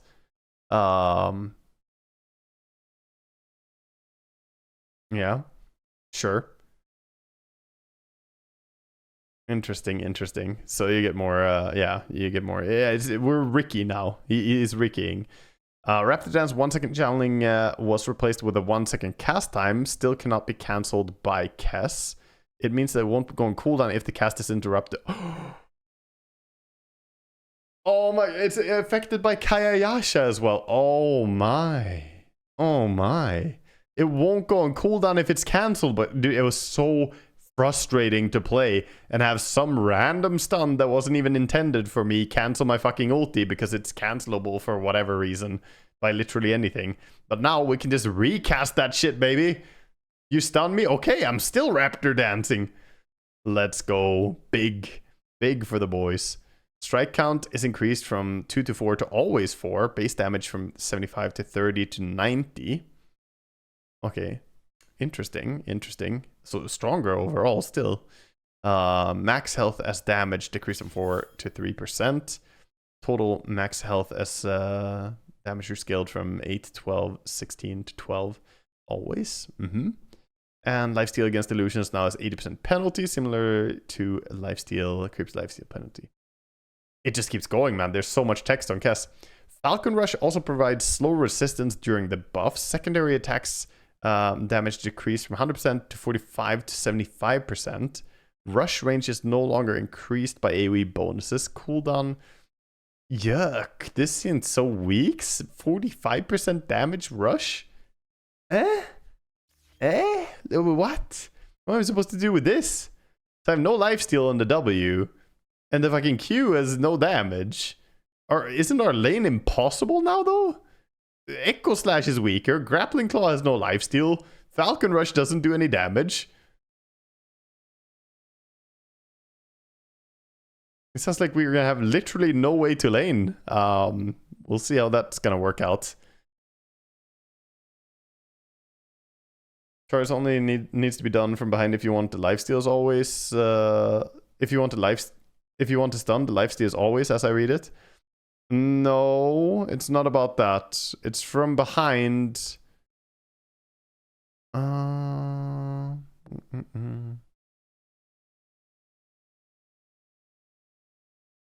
No, the lifesteal is added on the shard, right? And the bleed stacks. This is the thing. If they're stunned from behind, if you hit them from behind, they get stunned, and the bleed stacks go from 50 to 100. Like, this is super big, though, going from 50 to 100. Yeah. Yeah, the lifesteal is always. That's true. Yeah, lifesteal is always. But you're still gonna want to hit from behind, like, really badly. Anyway, okay, so Falcon Rush sucks. Talon Toss, what about you? No longer has an AoE effect, proccing only on the target. Now inflicts an attack with True Strike and fixed damage instead of simply dealing physical damage. Damage through skill from 75 to 225 to 60 to 240. Okay. Inflicts an attack with True Strike. So is it our attack? Like our hero attack plus this? This means that it can proc and attack. It can proc and apply attack modifiers, but it doesn't affect attack immune units. I mean, it already didn't do anything to attack immune units because it was physical damage. So Ghost Scepter already countered it. That's not a new interaction. But obviously, you can't hit them if they're ghosted. Science duration is increased. Damage rescale, cooldown. I mean, yeah, it's better, but okay. Shoulder side, chance to mark increased by 1%. Mark no longer provides True Strike. Oh. No longer grants a bonus stun or critical strike from marks generated by parrying an enemy hero. As a result, there's no longer a visually distinct mark for being parried. I guess what? They took away the parry mark entirely? Nah, they killed parry mark as a mechanic? Boring, man. Wait, what's no?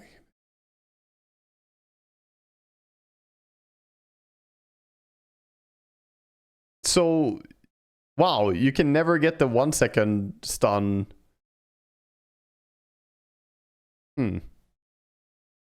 Wow. Yeah, I mean this sucks. That's bad for him. Yeah, that's bad. You think parry still marks, but it's not a mega mark? Yeah, it still marks. I mean, there just isn't anything called parry mark. The reason I said parry mark is because it was a distinct difference between marking by parrying or marking by auto attacking. Parry mark gave you 100% bonus crit. Parry mark gave you longer stun. Now you don't get that. So this is a big nerf. Okay, let's see a talent tree. Mana regen replaced with Raptor Dance Radius, and gone are the days of the parry mark. Dude, my one-shot build is gone. I just started my big Kest journey with spamming, and now this parry mark talent is gone. +1 Raptor Dance Strike. Cool. 20 Falcon Rush, 50 Falcon Rush Evasion replaced with add 50% of attack damage to Talon Toss. Always uses attack value of the side discipline. So instead of 50% evasion, I get to have 50% more attack damage in shoulder side form on my fucking dog shit. Holy shit, what a nerf. Kasar Katana damage per second decreased from 5 to... Well, I mean, some of the stuff is nice. We do get the katana innately. So, I mean, I'll have to play it to see how it feels. This seems dog shit though, right? Doesn't it seem unplayable? We have no lifesteal at all on Grappling Claw. And we have less lifesteal on the ulti from Illusions, at least. It seems really unplayable now as a mid. Yeah, I think the hero got dumpstered. I mean, we have 0.5 more HP regen, I guess, so there's that. Yeah, there's no benefit as well from going double Falcon Blade, so the Falcon Blade build is gone. We need to build a different item build now. Yeah, I think he has to be a +1. I think he's no longer a +1 or a +2. I think he has to be a +1. Maybe I can find a build that works from mid lane, but it should be really, really bad now, I think. Because we just don't have a way to get HP. There was a benefit besides just mana regen and HP. Yeah, Falcon Blades give you damage. And previous Kess liked damage. Now Kess likes Agi. If you're in Katana, you want to have Agi.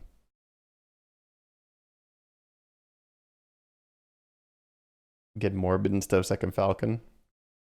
I mean, that's still like a big net loss though. Massive net loss. Like, we're so much weaker than before. If we have one Falcon Blade and Morbid Mask now compared to what we had before with double Falcon Blade, this will be way weaker. The amount of lifesteal we lose here, I don't know if we can... I don't know if I can overstate how big it is that this entirely lost its lifesteal. Even Carrykess, I think, has to go Battle Fury. Or... yeah, I don't know. I mean, he needs HP somehow. So I think you must go for Battle Fury, I'm not gonna lie. Like, maybe you can go Vanguard Radiance build, but it sounds kind of shit. I don't know. We'll see. We'll have to theory craft Kess, but pretty fucking sure you need to get HP somehow. And there are not that many options for melee heroes to sustain yourself as a carry.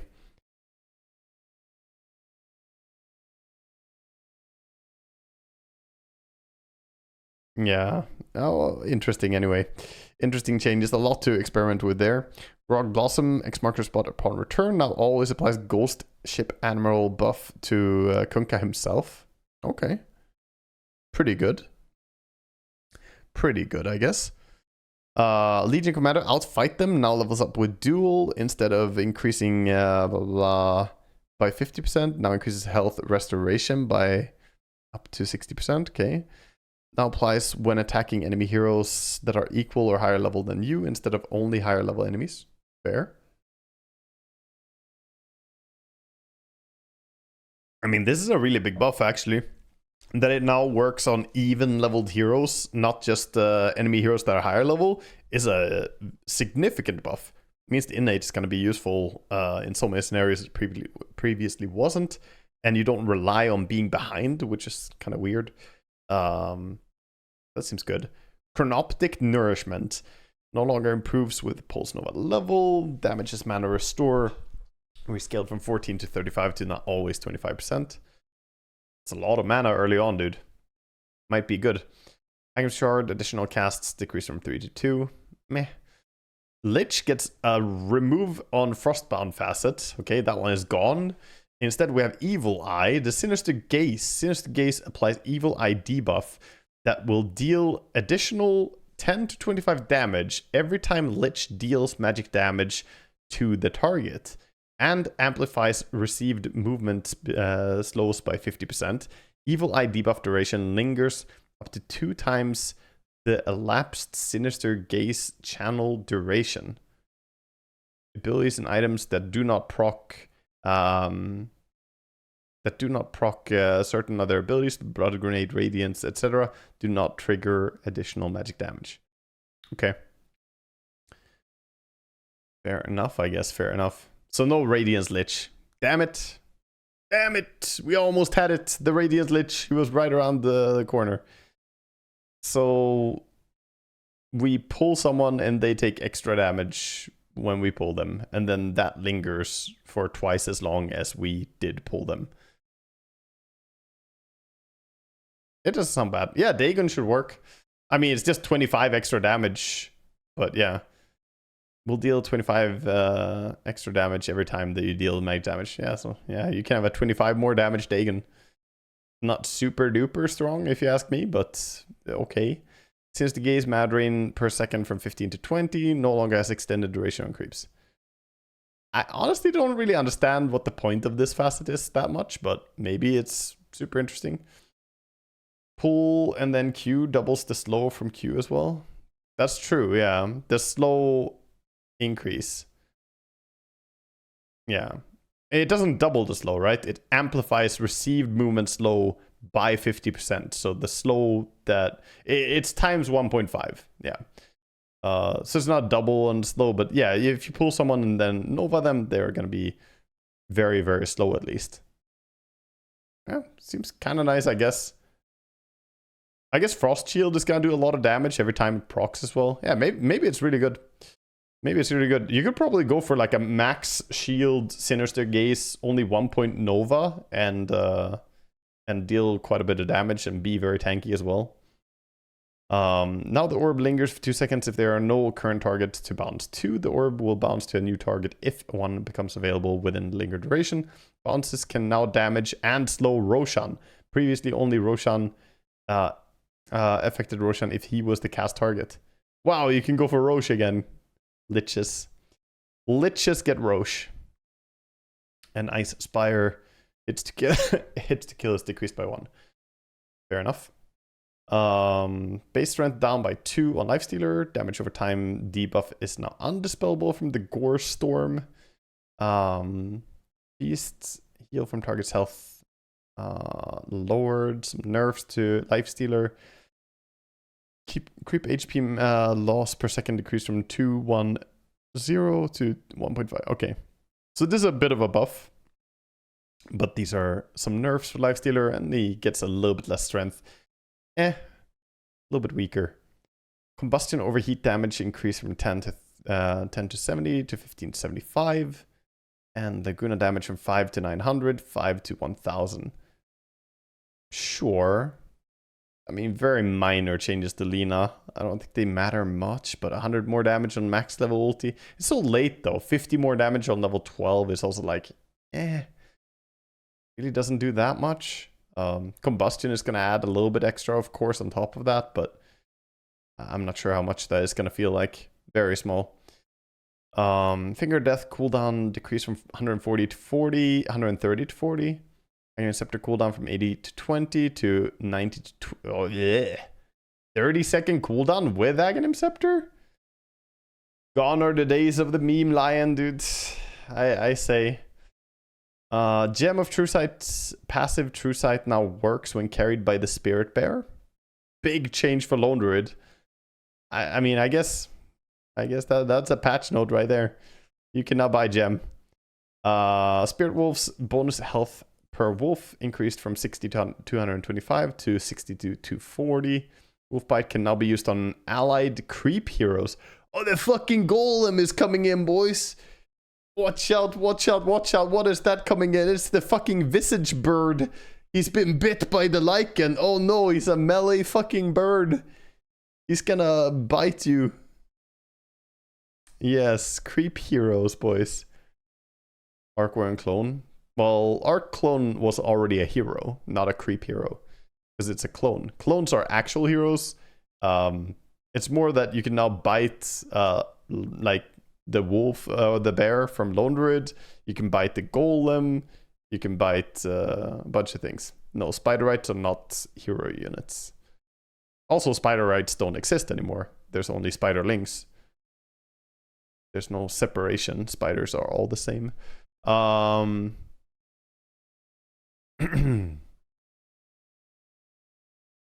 then, yeah, 1 second more shapeshift duration. Cool. That's gonna create some funky strats for sure. That's gonna create some funky strats. Slow duration from 0.7 to 1, 0.4 to 1. Oh, not so annoying to lane against anymore. And Aghanim Shard tree hits more damage, Cliff hit more damage. I mean, that might stack up to be quite a bit of damage if he buys early shard and crashes you through a bunch of trees. Marcy Agi gain is increased. Damage gain per level increase. Dispose quite strong on max level 330. And Reborn mana cost is decreased to only be 100. Wow. pretty good buffs to Marcy. Dauntless HP regen per extra enemy from 50 to 70%. Radius is decreased, however, so you need to be closer, but you get a lot of HP when you're outnumbered.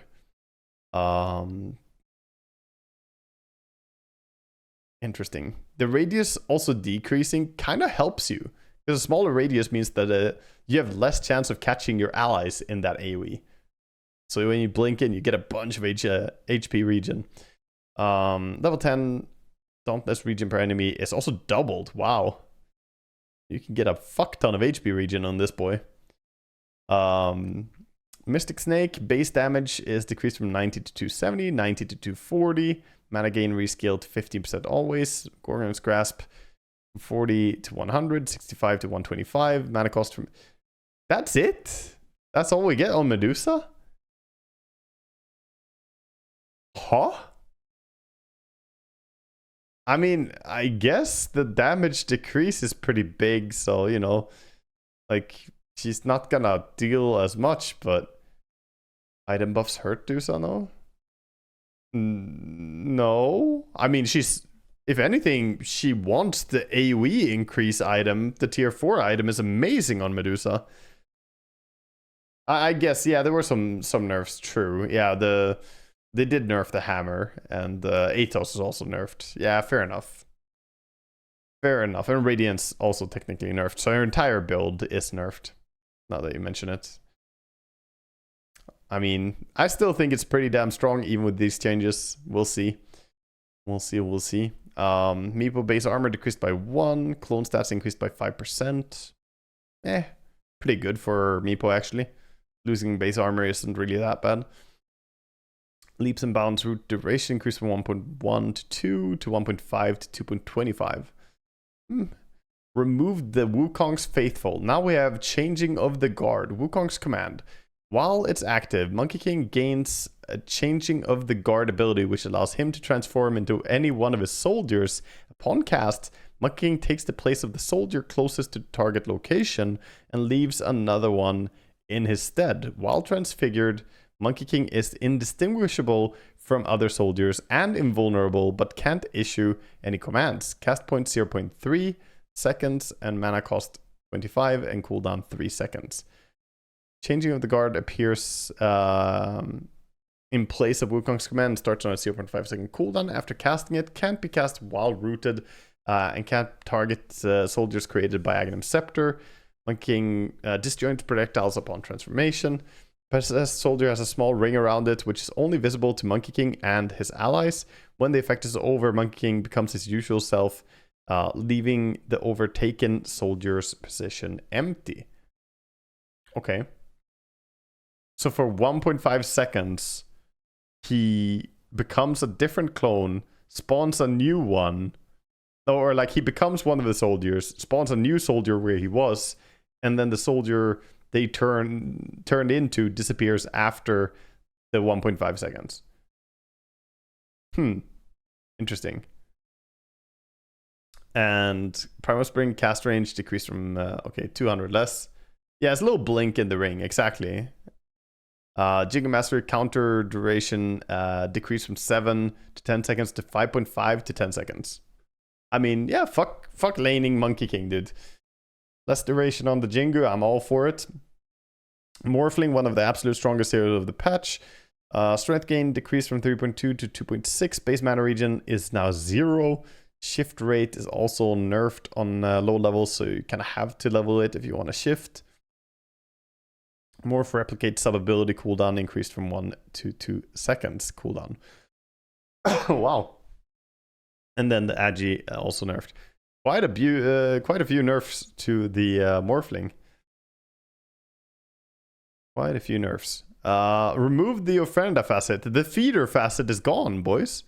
Quick draw. Deadshot. Whenever an enemy is feared, Gunslinger proc chance is increased to 1.5 times of base chance for 5 seconds. Oh, so not when you hit someone who's feared, but whenever an enemy is feared, it increases for 5 seconds. Oh, that's pretty good. That's pretty good.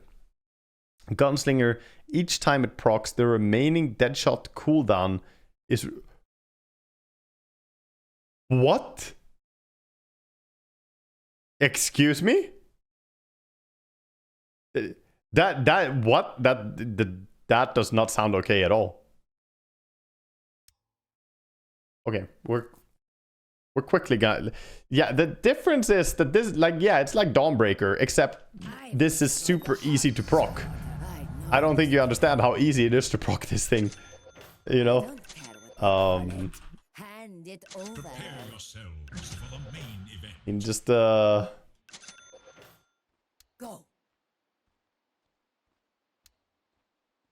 just gonna do this. Give me Kaya and Yasha just for funsies here, and fuck it, give me a Moonshard too.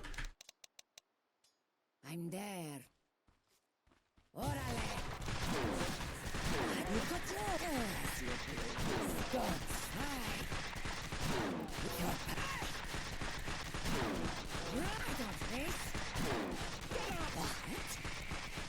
No more this time for real. You can't escape this. Keep running. Silence. Coward. Run from this place. Coward. I guess Carry Murta exists now. That way. I decide your fight. Run, coward. Long have I and sick of your hate. I decide your fight or flight. That way. I mean, Run from this place. And your path is decided. You can't escape this. so does this work even if you shoot just creeps? Not even heroes? I mean, just Heavy condemnation. oh yeah, it works on creeps. An endless road. Huh. Okay. I mean, this is a huge facet. This is I think this is a really good facet, boys. Screen is cropped. I know. Yeah, it's for patch reading. Anyway, that seems good. Seems very good. And then you have the +2 charges replaced with +2 seconds on the pierce the veil duration. Honestly, that's more carry as well. Let's go. Even more carry focused. The 2 seconds duration is massive. Holy shit, dude. That's insane. 2 seconds more duration. We do lose the magic resistance talent, but a lot of people thought that was really boring. So, yeah. And then we take the gunslinger chance as a carry Murta.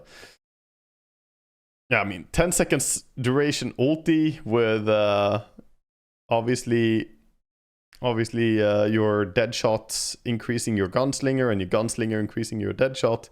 It's pretty big. It's pretty big, boys. Very cool. Naga +1 agi.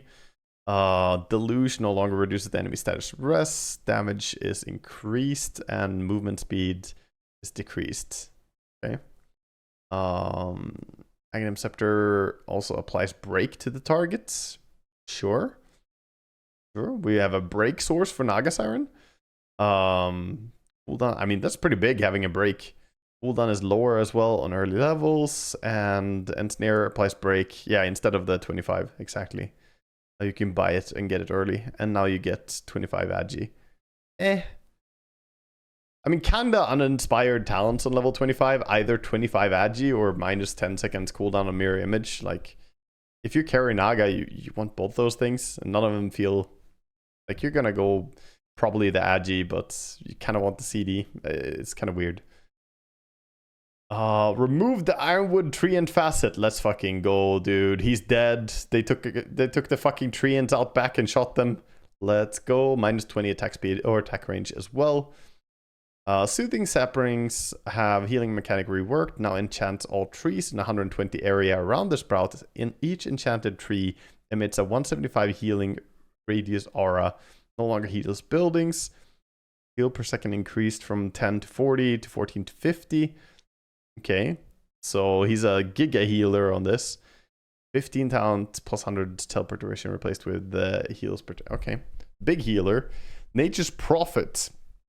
Whenever an enemy is killed by Nature's Prophet or dies within 750 range of him, 2 seconds later a money tree grows in their place. Each tree spawns 2 gold bags every... What the fuck? 2 gold bags every second which can be picked up by any hero.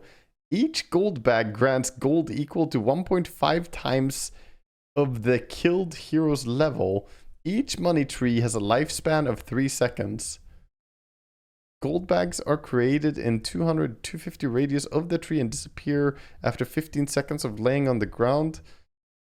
Gold bags are automatically picked up by heroes within 50 range of them. Money tree provides 2 times tango healing, similar to Ironwood tree. You fucking get a plus gold ticks. More gold bags per tick. Bounty hunter plus nature's prophet. Best friends forever. Let's fucking fight. Yeah, anyone can take the gold, guys. Anyone can pick the gold. Dude, oh, he's gonna kill them, and me, the bounty hunter, I go in and pick them. Okay, I need to see the money tree. Let's see the money tree.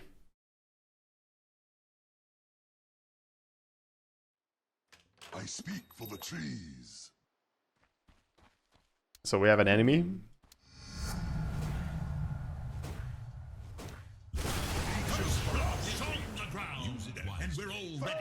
Money tree. No, he picked the money when he respawned. You fuck. Oh my god, look at that. 1 gold. That's so insane, boys. Look at that. It gives me literally 1 gold. In sylvan shade.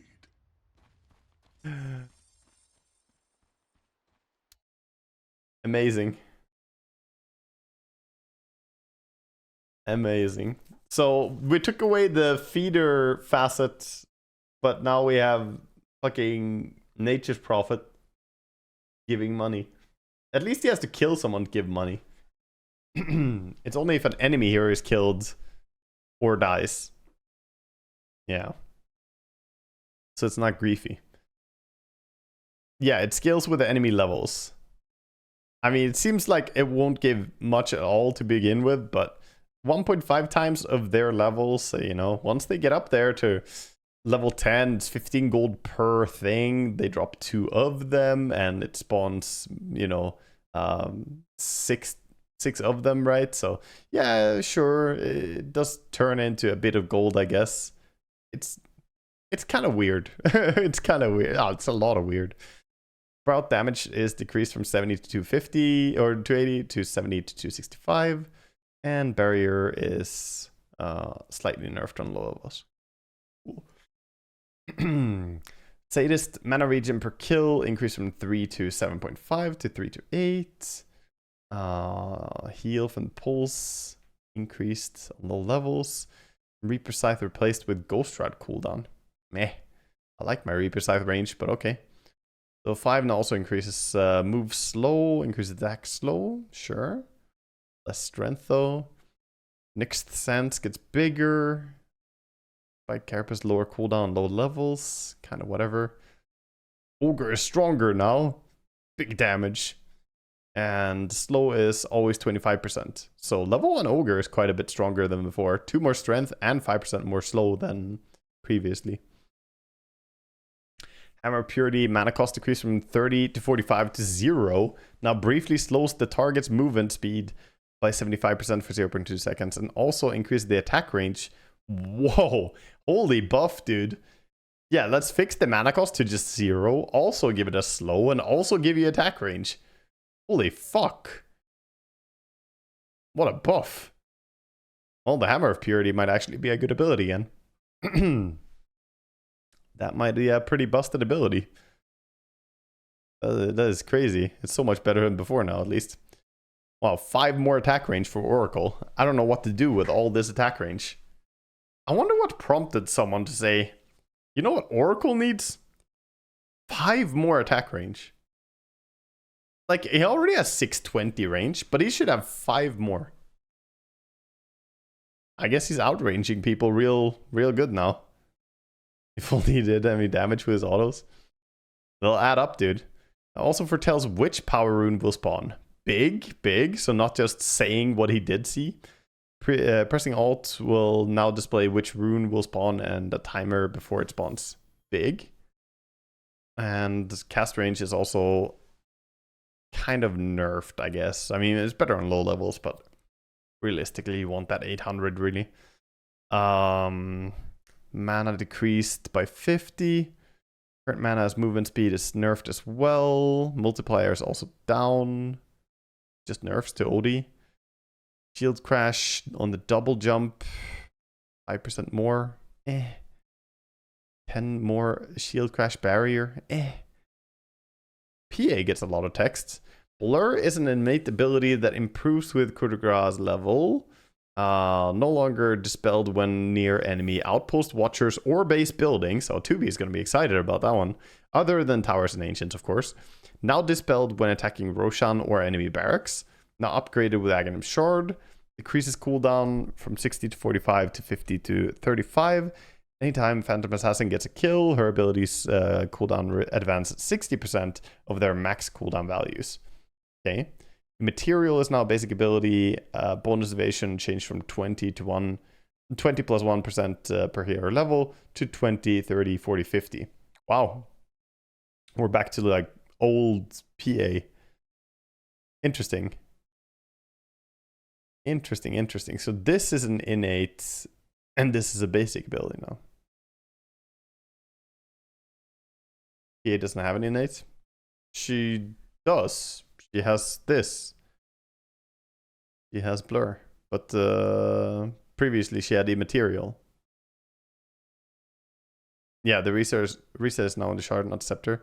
Fan of Knives now upgraded by Aghanim Scepter. Max health damage increase from 28 to 30%. Break duration from 3 to 4. Cooldown from 20 to... Is that a really bad Aghanim Scepter though? Like, yeah, it's 1 second more on the break duration. It has less cooldown, I guess. But you also can't fully reset it. So you can't do the fucking whirlwind of death that you previously could. And 2% more damage. Isn't this fucking dog shit? Depends on the enemy carry. Does it though? 1 second more break? Going from an Aghanim Shard to an Aghanim Scepter? I mean... You'll never buy this unless there's Bristleback. It was an insane shard. It was a very good shard. But yeah, this is a massive nerf to this.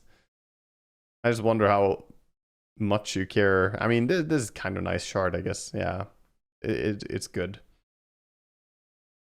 PL gets more HP regen. Spirit Lance can't be upgraded with Aghanim Scepter. Now Phantom Rush is upgraded with Aghanim Scepter. Increases the max rush distance by 625.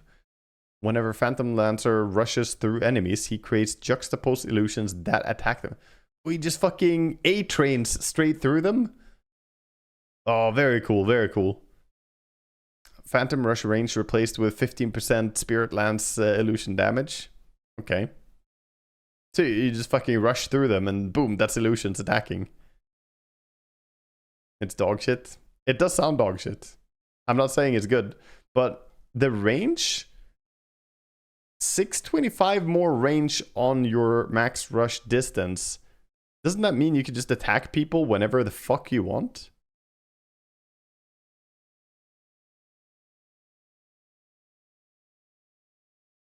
It seems really bad. I don't know. Let me try. Let me try this. How to kill a dead hero 101.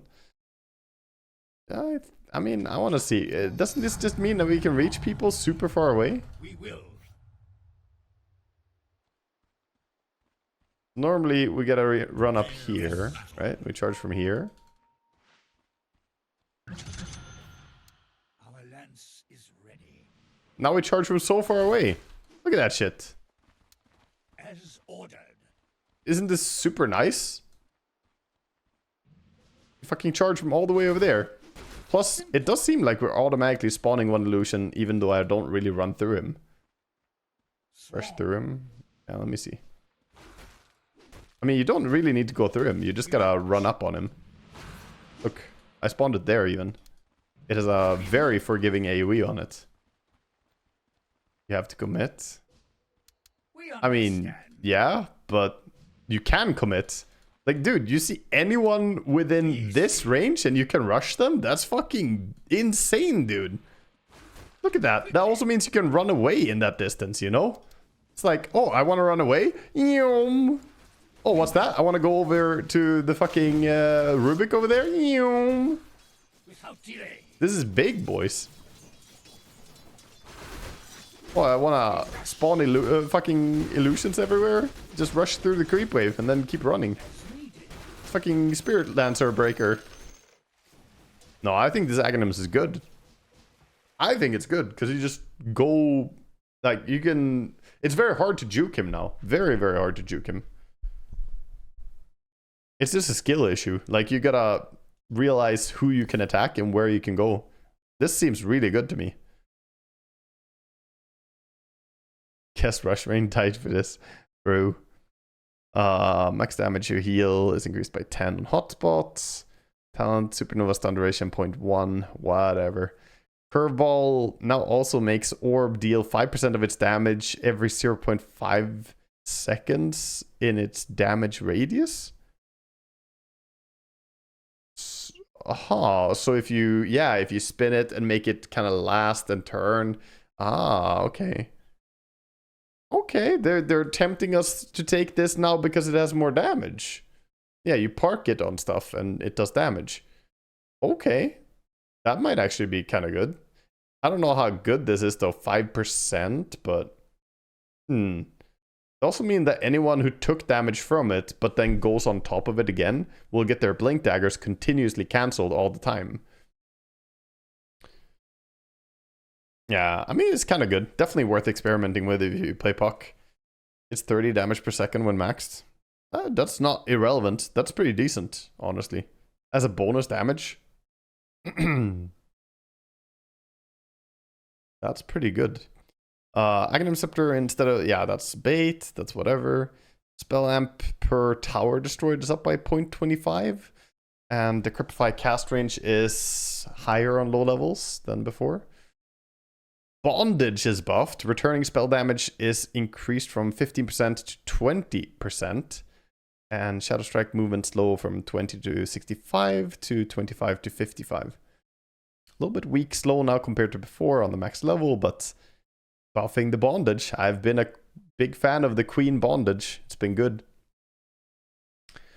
Bam, bonus attack damage. Oh, spell on per bonus attack damage increased from 1% to 1.25. The Dynamo is buffed. Kind of good for Razor. Kind of good. More movement speed. I don't think you ever take that anyway. The smoke movements, smoke screen radius is really good. And then the fade delay reduction. Okay, could be pretty good on level 25, I guess. If Ringmaster does not have a souvenir, he will be granted one upon death instead of upon respawn. Okay. He will no longer get a souvenir if he has no souvenirs and dies to neutral Roshan. So he fixed that interaction. Mana cost increase on the Escape Act. Bonus movement speed rescaled. Impact damage nerfed on Impalement.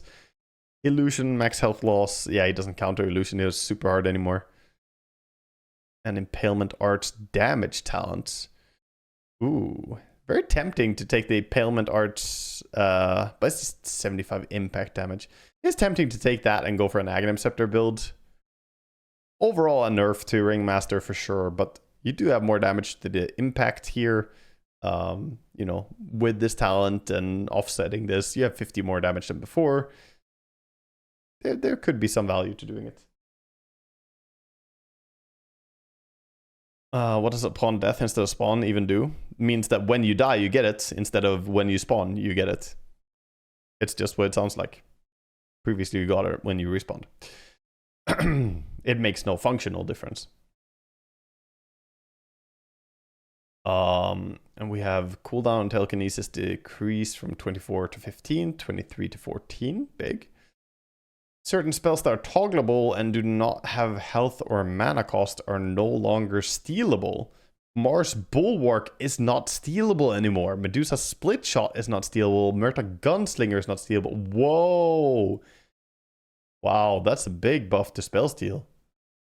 Wow, you can't kite people or kite the Rubik players by toggling your shit anymore. Nah, I would assume that Rot still probably gets stolen, but it's not listed at least. Yeah. It says health cost, right? So yeah, Rot has health cost. Removed Sand Shroud and Dust Devil facet. Sand Blast. When Sand King attacks enemies in Sandstorm, he applies a debuff that blinds the target by 20 to 50%. Blind duration 5 seconds. Okay. Yeah, blind people. Final Sting. Each enemy hero hit by Stinger in innermost radius instantly emits a caustic finale explosion that deals 50% less damage. It doesn't apply to stingers created by Aghanim Scepter. Okay. Seems kind of underwhelming compared to Sand Shroud and Dust Devil, but okay.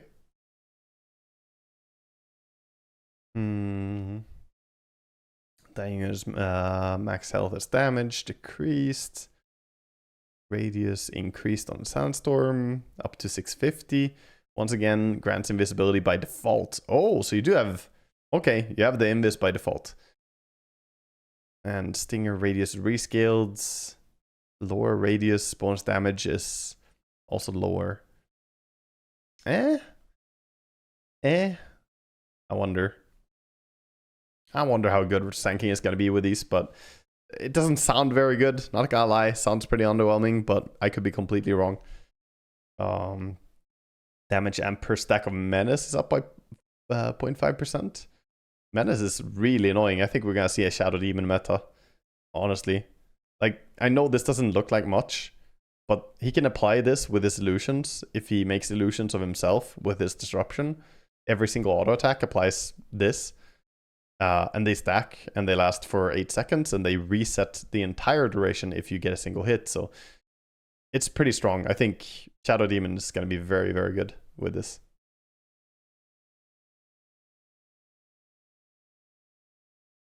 Shadow Fiend, movement speed slow per stack increase from 3 to 12 to 6 to 12. Oh boy. Shadowmire might be annoying to lane against now. Hero kills now grant 3 souls. Feast of Souls cooldown increased by 5 seconds. Mana cost increased as well. Duration is always 8. Now additionally provides 11% movement speed. Ooh. Movement speed and attack speed in one ability? Might be pretty good actually. Might be pretty good. And affects buildings replaced with +2 presence armor reduction. Okay. SF looks pretty good too. It's the Shadow era, at least for these boys, but maybe not for this guy. We'll see. Oh my god, they're buffing the massive. Oh, the big snake. Dude, I've been telling you, the big snake has been the way to go. It's been better. I've told people that it's better. And now the big snake, everyone's going to worship him. Just let it be known that I was your original acolyte, big snake. I was there. I worshipped you when others did not, when they were fucking cucks going for the cuck facet. But I was there with the big snake. It's gonna hit hard, man. On creation, Ward now prioritize the closest enemy hero in their attack range. Wow. Quality of life. Quality of life. Removed irrepressible and reverberating silence facets. Okay. Fuck both those, I guess. Synaptic Split now increases the max level of glaives to 5. Level 5 glaives bounce 1 time to a random target. Bounce prioritizes heroes and costs mana just like the original attack. Level 5 glaives bounce 1 time to a random target, okay. But they cost mana. The mana cost, man. Suffer in silence. Silencer, wait, does that mean... Yeah. I guess it's nice. Silencer deals 10 to 25% more damage to science targets and takes 10 to 25% less damage from them. Improves with global silence. Suffer in silence. Glaives of Wisdom, no upgrade with Aghanim's Shard. Right, so is the Shard just the steel now then?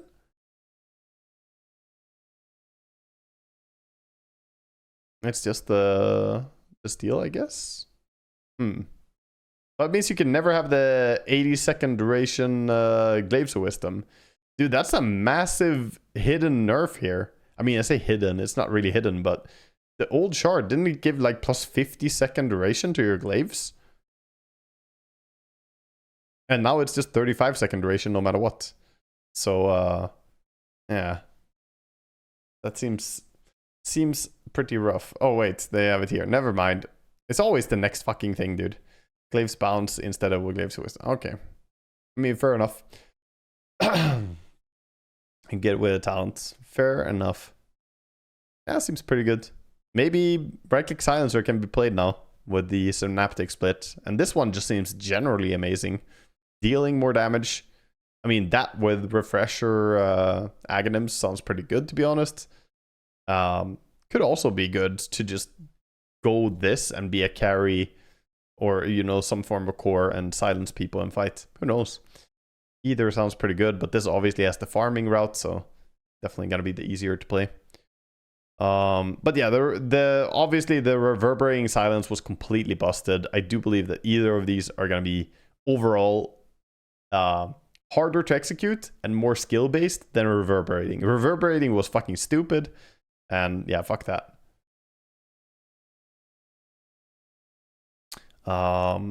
Sky base intelligence +2. Arcing Bolt cast range increased instead of the multiplier. Arcing Bolt pierces debuff immunity is replaced with 1.5 times extra Arcing Bolt int multiplier. Ooh, that's so nice though. That's so nice. Starter base armor reduced by 1. Bonus armor is increased on the Seaborn Sentinel. Okay. So actually is stronger in the river than he was before. So mid Slardar is looking good still. Interesting. I mean, that's just a lot of armor, dude. 3 armor. So yeah, they reduce our armor by 1, but then they increase this armor by 2. So effectively is still going to be very, very annoying on the mid lane. Stark Essence shift duration is also down, bit in laning stage. Death Shroud is also down in cast range. Fair enough, that's an annoying ability. Buckshot auto attack bonus damage on non-glancing shots increased from 25% to 30%. Mortar Kisses impact damage replaced with 2 fire snap. Ooh, double cookies. More cookies, boys. We raid the cookie jar. Sniper bonus attack range rescaled from 200 to 100, 150, 200, and 250 from take aim. Okie doke. No longer increases armor, while active sniper's vision increases by 500, 750, 1000, 1250, and his field of view is restricted to 140% or 140 degree cone. Still shares vision with his team. That's fucking funny, dude. That's fucking... Wait, so you can use take aim to get vision to ulti? Oh my god, that's fucking cool, dude. That's kind of cool. So if someone is out of your vision, you take aim, literally aiming, and then ulti. Now we are actually taking aim. Yeah, that seems so fucking cool. I like it. I like it a lot. Need to see it to explain it. Fucking hell. I'll show you.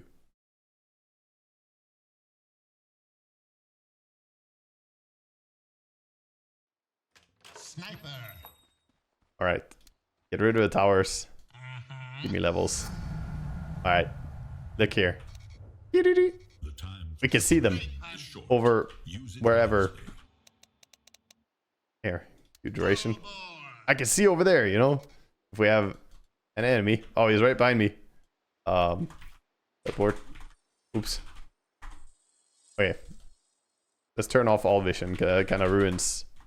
Fuck, what's all vision? All vision? I never tried to not have all vision. What the fuck is the command? My vision? Normal vision? Normal vision. Alright, so you do like this. Hold up, hold up. Let me go over here. I need to get vision. I need to be on high ground. And then you ult him. Kablam. Look at that shit. Like a true sniper. R vision. A no trajectory marked for death. I mean, in fairness, I could snipe him from so far away. Look at this shit. You stand over here, and then... Okay, we can't snipe him that far. Almost. There. Here we can do it. Boom. Now you get... Oh yeah, you get their vision when you assassinate them. That looks so weird. Look at the amount of vision you get when you start assassinating. It's like... Boom. Killing spree.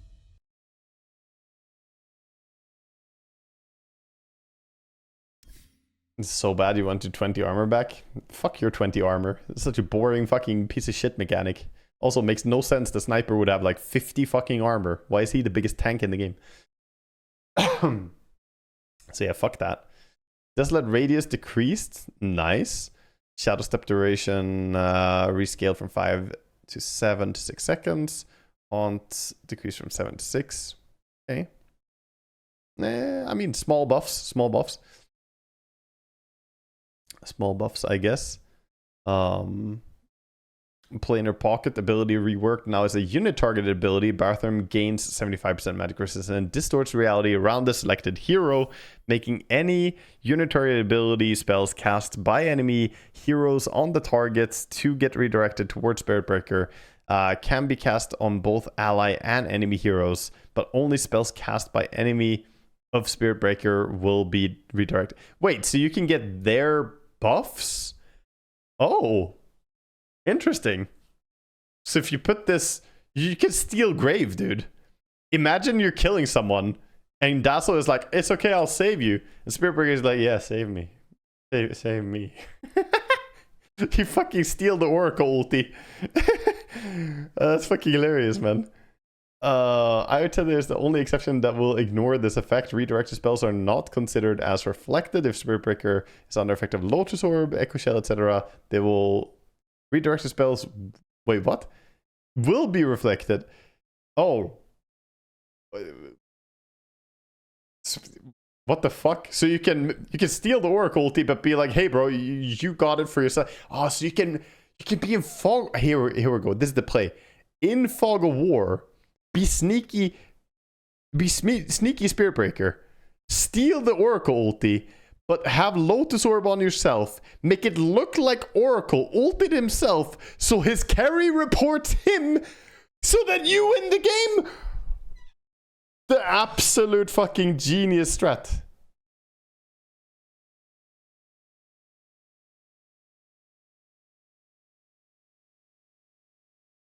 Redirected spells not going to yeah. If Spirit Breaker is unloaded, redirected spells will be reflected. If the redirected has different interaction for allies and enemies, Spirit will receive the enemy interaction. Yeah, that's irrelevant, right? Oracle's Fate Agent would...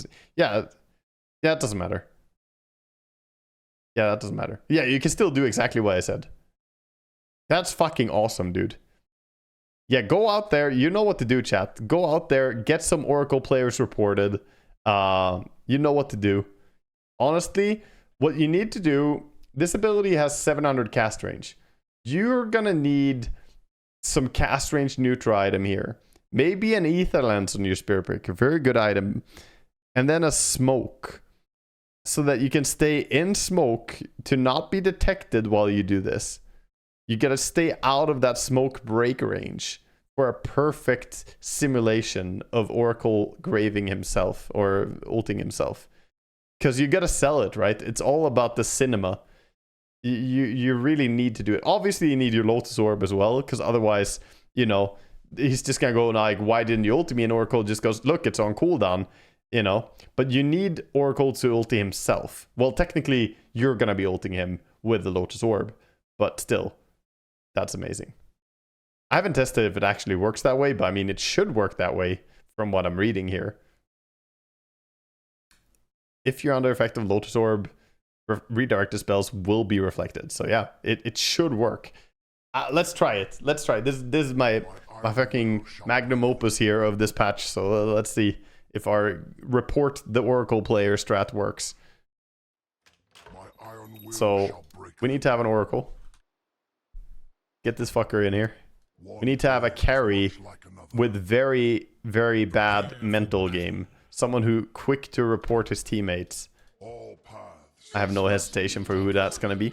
Okay. Now. This is where shit gets good. You have an Aghanims for, you know, whatever reason. Okay, so we need cast range, right? Because I want to stay... I want to see if I can do this from smoke. Okay. Let's see, can I do this from smoke? Is it reasonable? I can. Oh, there's a pretty visible... okay, it's pretty fucking clear what I'm doing, though. But SF players are dumb as fuck. They won't realize. So, yeah. We need... Wait, hold up. We need someone to be the threat as well. Anti-mage. I'm my friend here. Yes, anti-mage. You're the big threat here. You're coming in to kill this man. Quickly now. Okay. I also need my Lotus Orb, that's true. To sell the strat. Let's re-smoke. Okay, quickly now. As he's dying, we do this. We press this on ourselves. And here comes the grave. He doesn't reflect it! I thought he would reflect friendly buffs. I mean, it would make Lotus Orb way worse, but I thought it would be reflected. It is on me. I should be able to reflect the friendly spell. It is unfortunate. I cannot give Oracle his ulti back. Well, I guess we can't get him reported. Way better. No, it's not better. We can't report him now. I report Oracle, I still died. True. SF players will still report. But yeah. Now, dispellable only by a strong dispel as well. Nice. Kinda cool. Techies get a 10 movement speed increase. TA, nothing happened to Psyblade, so yeah, she's still boring, I think. Armor reduction is nerfed. Bonus damage from meld is nerfed. The Academ's shard minimum silence duration is decreased from 1 second to 0.25. Yeah, I mean, they're pretty uninteresting changes, I'm not gonna lie. I know TA is my favorite hero, but I'm pretty unexcited about TA lately overall because she's just become a carry and a pretty boring one at that.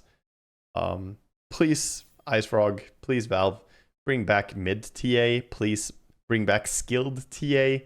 I fucking hate the way that people play TA nowadays. I hate that Psyblade became a useless spell. Please make it relevant again. You know, 70% Psyblade damage just isn't it. Yeah, anyway, TA changes or whatever, I don't give a fuck about her. Base health regen is decreased from 1.5 to 0.5. Collection mana cost is increased. Bonus damage rescaled to be weaker level 1. And yeah, that was a fucking small nerf to that shard. Holy. TB still very good. Mana gain on killing a tree from 4 to 7 to 4 to 10. More building damage on flamethrower. Reactive armor regeneration per stack slightly improved. Exposure therapy heals per tree destroyed. Base armor decreased by 2. Fuck Tinker. Damage decreased on the Marcher machines from 17 to 13 and 40 instead of 44. You can cut trees with the Quelling Blade for mana. Yes, you can. Yeah, Tinker gets some big nerfs, but he also is a super strong hero, so it makes a lot of sense. And tree grab attack range decreased by 50. Attack speed reduction increased. Avalanche less damage. He gets the damage back on the talent though. Yeah, good nerfs to Tiny. Tree and Protector. I haven't seen a Tree and Protector in forever, honestly. Damage taking cooldown is decreased by 0.25. Living armor duration from 15 to 30 to 18 to 30. Overgrowth cooldown from 120 to 100 to 100. Pretty underwhelming changes to Treant, but 10 seconds less cooldown on ulti is really nice. And this might be better than I give it credit for. Yeah, the tree walking might be quite good now. Maim damage increased from 5 to 20 to 10 to 25. Holy shit, that's such a small buff to troll. That is such a small chance, dude. Or small buff. You have a 20% chance to maim. If you maim, you do 5 more damage than before. Wow. Kess is still good. The patch is nothing. Yeah, are you sure? I don't know about that. I don't know about that. We'll see. Time will tell. Demon's Reach no longer loses cleave on death. Massive. More cleave. Open settings. We'll look at settings soon. Abyssal Horde, Demonic Warrior, change that. Whatever. Damage types are not interesting. +2 damage on Undying. Soul Rip damage and heal per unit from 15 to 45 to 14 to 50. Quite a bit stronger, I guess, on max level, but weaker early. 5% more enraged status rest. A lot of times people don't want to take that though. Fierce Wipe's damage is so hard to pass up on. +2 base agi, stun duration increase from 1.1 to 1.7, 1.2, 1.8. Very changes. Venomancer, Plague Carrier reworked. Septic Shock allows wards to deal Septic Shock damage based on their damage. Venomous Gale, when Venomous Gale creates impact with arrow, 2 Plague Wards are created. Septic Shock, Aghanim Scepter no longer grants, gives Plague Wards the ability to deal Septic Shock. So you have that innately. Aghanim Scepter, base damage per debuff from 20 to 25. Interesting. And Plague Wards, Ward HP from 120 to 450, 150 to 450.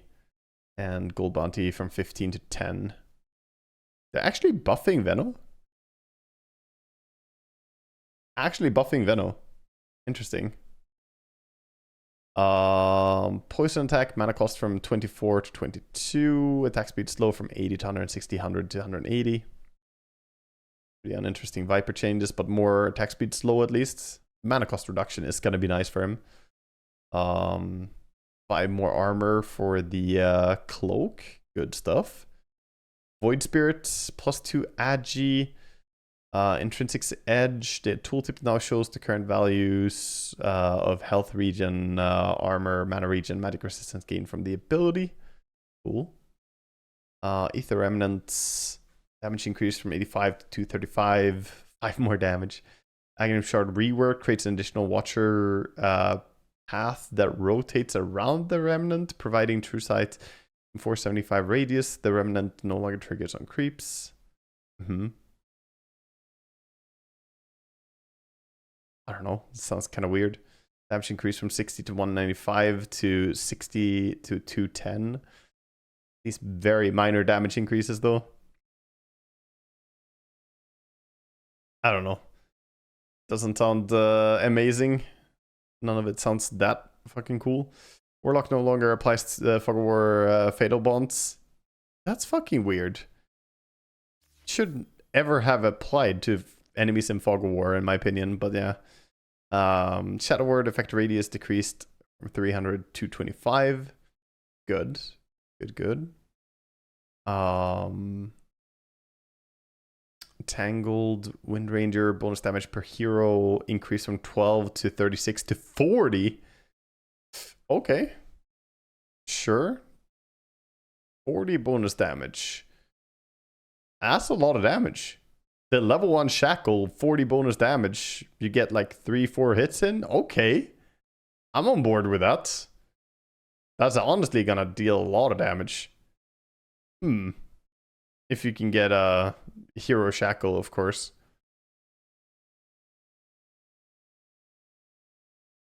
Plus 120. Yeah, just hit a few times. Get the damage. Cast range increased from 2.6 to 3,000. Now matches the arrow's range. Nice. Focus fire damage reduction decreased from 30% to 25%. Wow. Wind Ranger getting some love. Cast range decreased on the Gale Force and radius. Okay, that's fair. Big buffs for Wind, honestly. The ulti, way stronger, more power shot range, and the Tangled facet is better. Winter Wyvern. Damage increase. Radius slightly worse. Stun duration slightly worse. Remove the Headhunter. Okay. Now we have Malpractice. Malpractice Maledict. When an enemy dies while under the effect of Maledict, 75% of the next burst damage amount would be is dealt to all enemies in 800 units. Wow, that's big AoE. This effect even works if the enemy dies to the last burst of damage. Wow. Okay. I mean, if the enemy are clumped up, this can just absolutely burst people, dude. Because if one guy dies, that might get the next guy to die, which just kills everything. If you get like a 2 or 3 hero maledict and you kill off the heroes, they will kill each other very quickly. Paralyzing Cask no longer deals bonus damage to creeps. Base damage increased from 50 to up to 100. Deals 20 more damage per bounce by default. Bounces rescaled from 2 to 8 to 3 to 6. Yeah. A very... I mean, 800 is massive, dudes. 800 is an enormous AoE. Enormous. So that's quite strong. -2 int for the Wraith King. Bone Guard denies on non-skeleton units now count toward skeleton charges. Ooh. A buff towards the Bone Guard facet, huh? Vampiric Spirit. Lifesteal decreased from 1640 to 10 to 40. No longer freezes reincarnation cooldown while Wraith Delay is active. Can only... reincarnation can no longer be triggered while under the effect of Vampiric Spirit's Wraith Delay for ceremonial reasons. Ah. Yeah, that's a pretty big nerf. So you can't do the cheesy thing and just become a ghost and then skill ulti. Yeah, I mean, that was kind of stupid though. I really hated that play. It was really annoying to play against. Level 10 mana regen is replaced with 1 heavenly jump target. Heavenly jump target is replaced with -0.4 arc lightning cooldown. Heyo. And static field damage is increased from 1 to 1.5%. I think Zeus is pretty happy with the changes to Phylactery though. So Phylactery makes Zeus pretty good. Pair that up with the arc lightning cooldown. Maybe he's decent. I don't know. The mana regen was really nice for him though. Losing the mana regen talent kind of sucks. Alright. Overall, interesting. Let's see the settings. Okay. What the fuck am I watching? Oh dear god. Okay. New. I'm gonna leave that for tomorrow. It's getting late. I've lost my voice. I'm looking at that settings tomorrow. See you guys around. Have a good one. Take care.